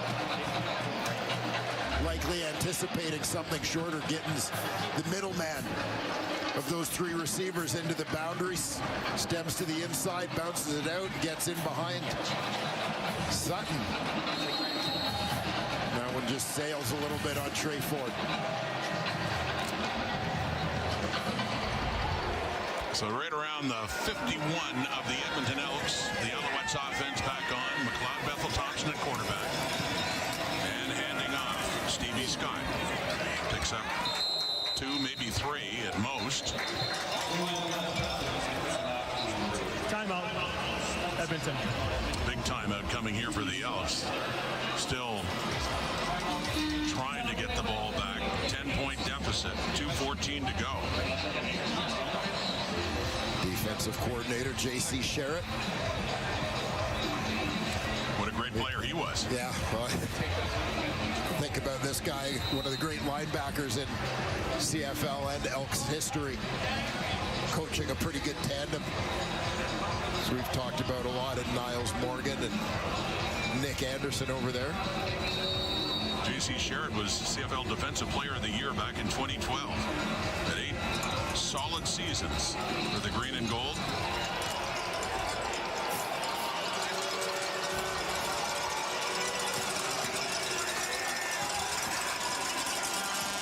Second and 8. There's a deep look. Flag comes out. Receiver Austin Mack turned around with Cordell Jackson there with him. Flag way back near the line of scrimmage.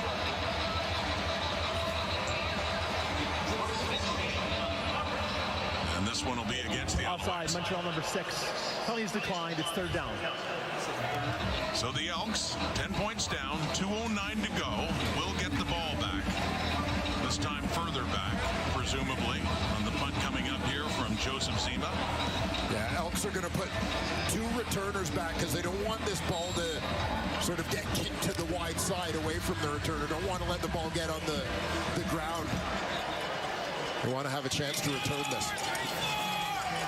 So it'll be Curly getting to the top of the field among the returners, and at the bottom, Javon Lee.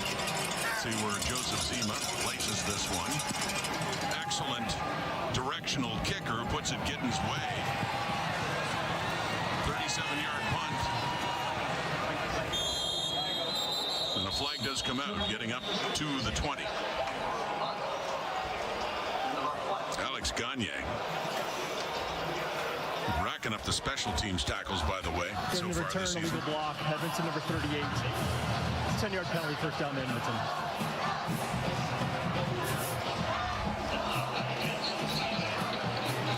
So the illegal block pushes them back that much further. There you Penalties see. half the distance from the 14-yard line. That took a Margaret Clemens.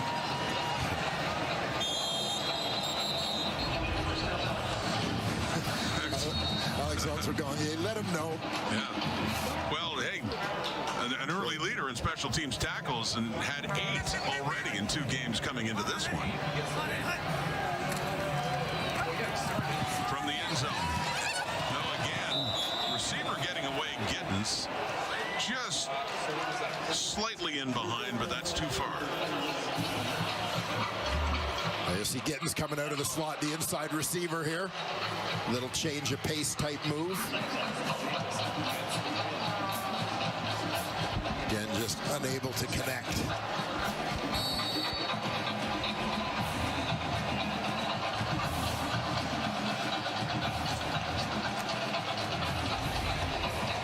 Trey Ford wanted a call. 2nd and 10. Under 2 minutes now. 1:53 in the clock from the Edmonton 7. Elks running out of time. Running out of chances. Ford has to take off. No, throws it. And it's third down. A little bit of a throw of hope there for Trey Ford, is really not an Elks receiver in the territory. He looks like he's hobbling a little bit as well. And Cody Grace is on to punt it out of the end zone. 1:45 of the clock. Down 10 points.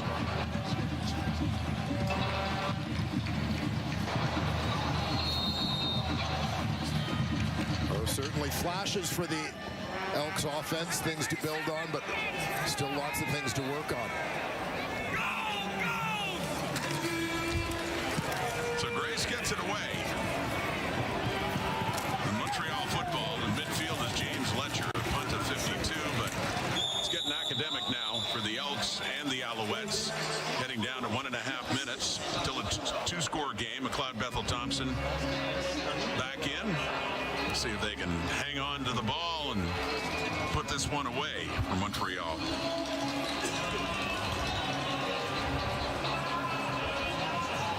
Lots of success for that man. It's quite a history with Edmonton football. From the time he arrived in 2001 as a quarterback and spent those years in the QB room with Ricky Ray. Ended up as their head coach from 2016 through 2019, and after a few years as an offensive coordinator in Saskatchewan, went to Montreal, and what a run so far in his third season on the sideline for the Alouettes. That first year they caught fire. They won the Grey Cup in 23, upsetting the Argos in the East Final, and Winnipeg in the Grey Cup. And last year they were the top team in the CFL regular season. Jason Moss's Alouettes were, but they did have kind of a chilly ending after they clinched, and ultimately the Argos turned the tables and knocked them off in the East Final. But not a bad time as head coach in Montreal.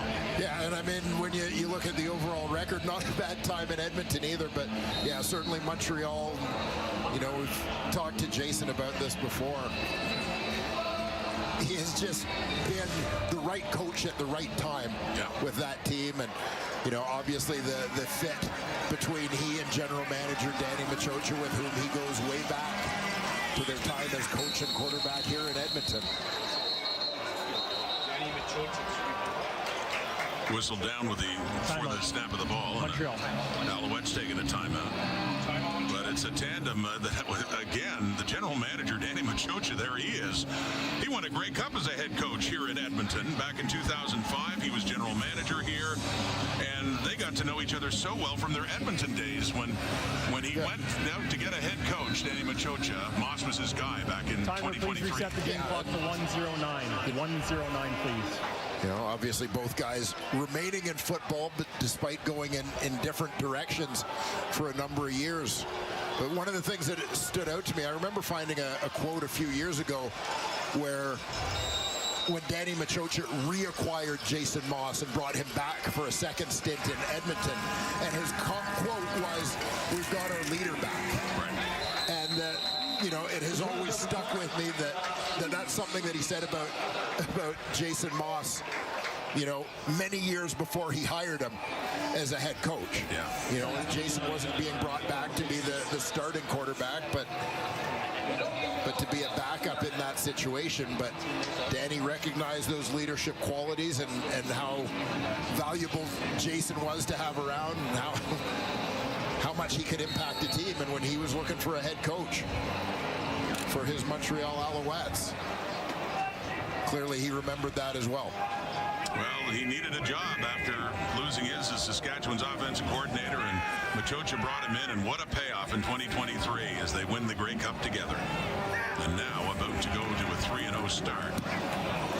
Pressure on Zima, but he does get it away. And that one heads down. It has to be inside the 15 to go out of bounds in the air. And it does indeed. A 41-yard punt for Zima. 39 seconds on the clock. We can just about officially declare the Alouettes to 3-0 and Mark Killam's Elks to fall to 0-2 at the start.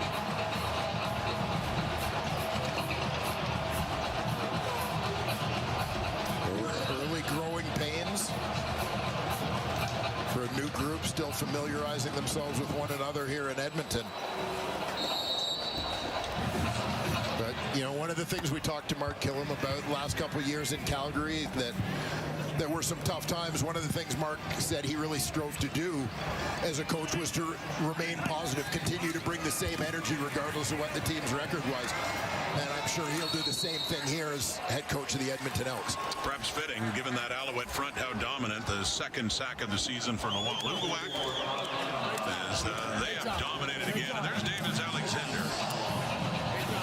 Davis Alexander has improved now to 7-0, and that ties him for the second best all-time, along with Bo Levi Mitchell, the last one to start this well in a career, and Jeff Garcia, another Stampeder quarterback, Danny McManus at 8-0, leading the way. But he couldn't finish the game, and a lot of that's precautionary, I'm sure. But he gets the win, and he played well. Yeah, fantastic start and victory. Great performance for Davis Alexander. Throw it into a crowd, and Gittins does come up with it. 18 seconds to go.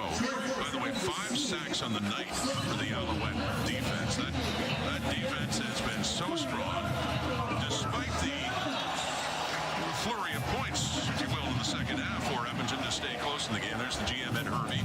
First year back in Edmonton as their general manager, and disappointed, I'm sure, in this home opener to see the team fall to an 0-2 start.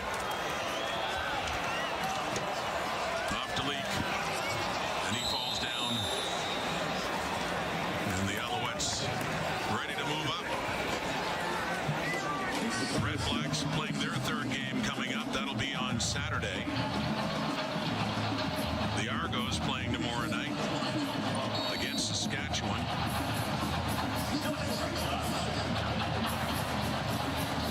And Montreal quickly jumping to the top of the East Division again, as they did 1 year ago. Looking like a dominant team for the most part tonight. They were. Leak slides down, zeros in the clock, and that's it. Davis Alexander, second best ever start for a quarterback in the Canadian Football League. He is 7-0 as a starter, 3-0 here in 2025. Yeah, we came in talking about the Alouettes defense, and they certainly did nothing to slow down that talk, but the offense with a terrific performance here as well as Montreal. Certainly looking like they're on a little bit of a mission here to start the 2025 season. And as for the Edmonton Elks, we mentioned growing pains, a lot of changes in this Edmonton lineup. It'll take some time for them to find their way. Some flashes here tonight, and they'll just have to try to build on those positives, correct the negatives along the way. Congrats for Davis Alexander, who did admit earlier this week he kind of enjoyed the stat, but even he knows and acknowledges, of course, these victories are team wins, but still thought it was kind of cool, and cooler now at a 7-0 start. And see McLeod Bethel Thompson there chatting with some old teammates like Trey Ford. Bethel Thompson went 6 for 8 for 77 yards in relief. Top team in the Canadian Football League in the standings right now, as they were a year ago. Good start, good finish. Montreal Alouettes at all aspects of the game, silencing the crowd here. That's it for the start of week 3. Thank you for watching. SC with Jay coming up next on TSN.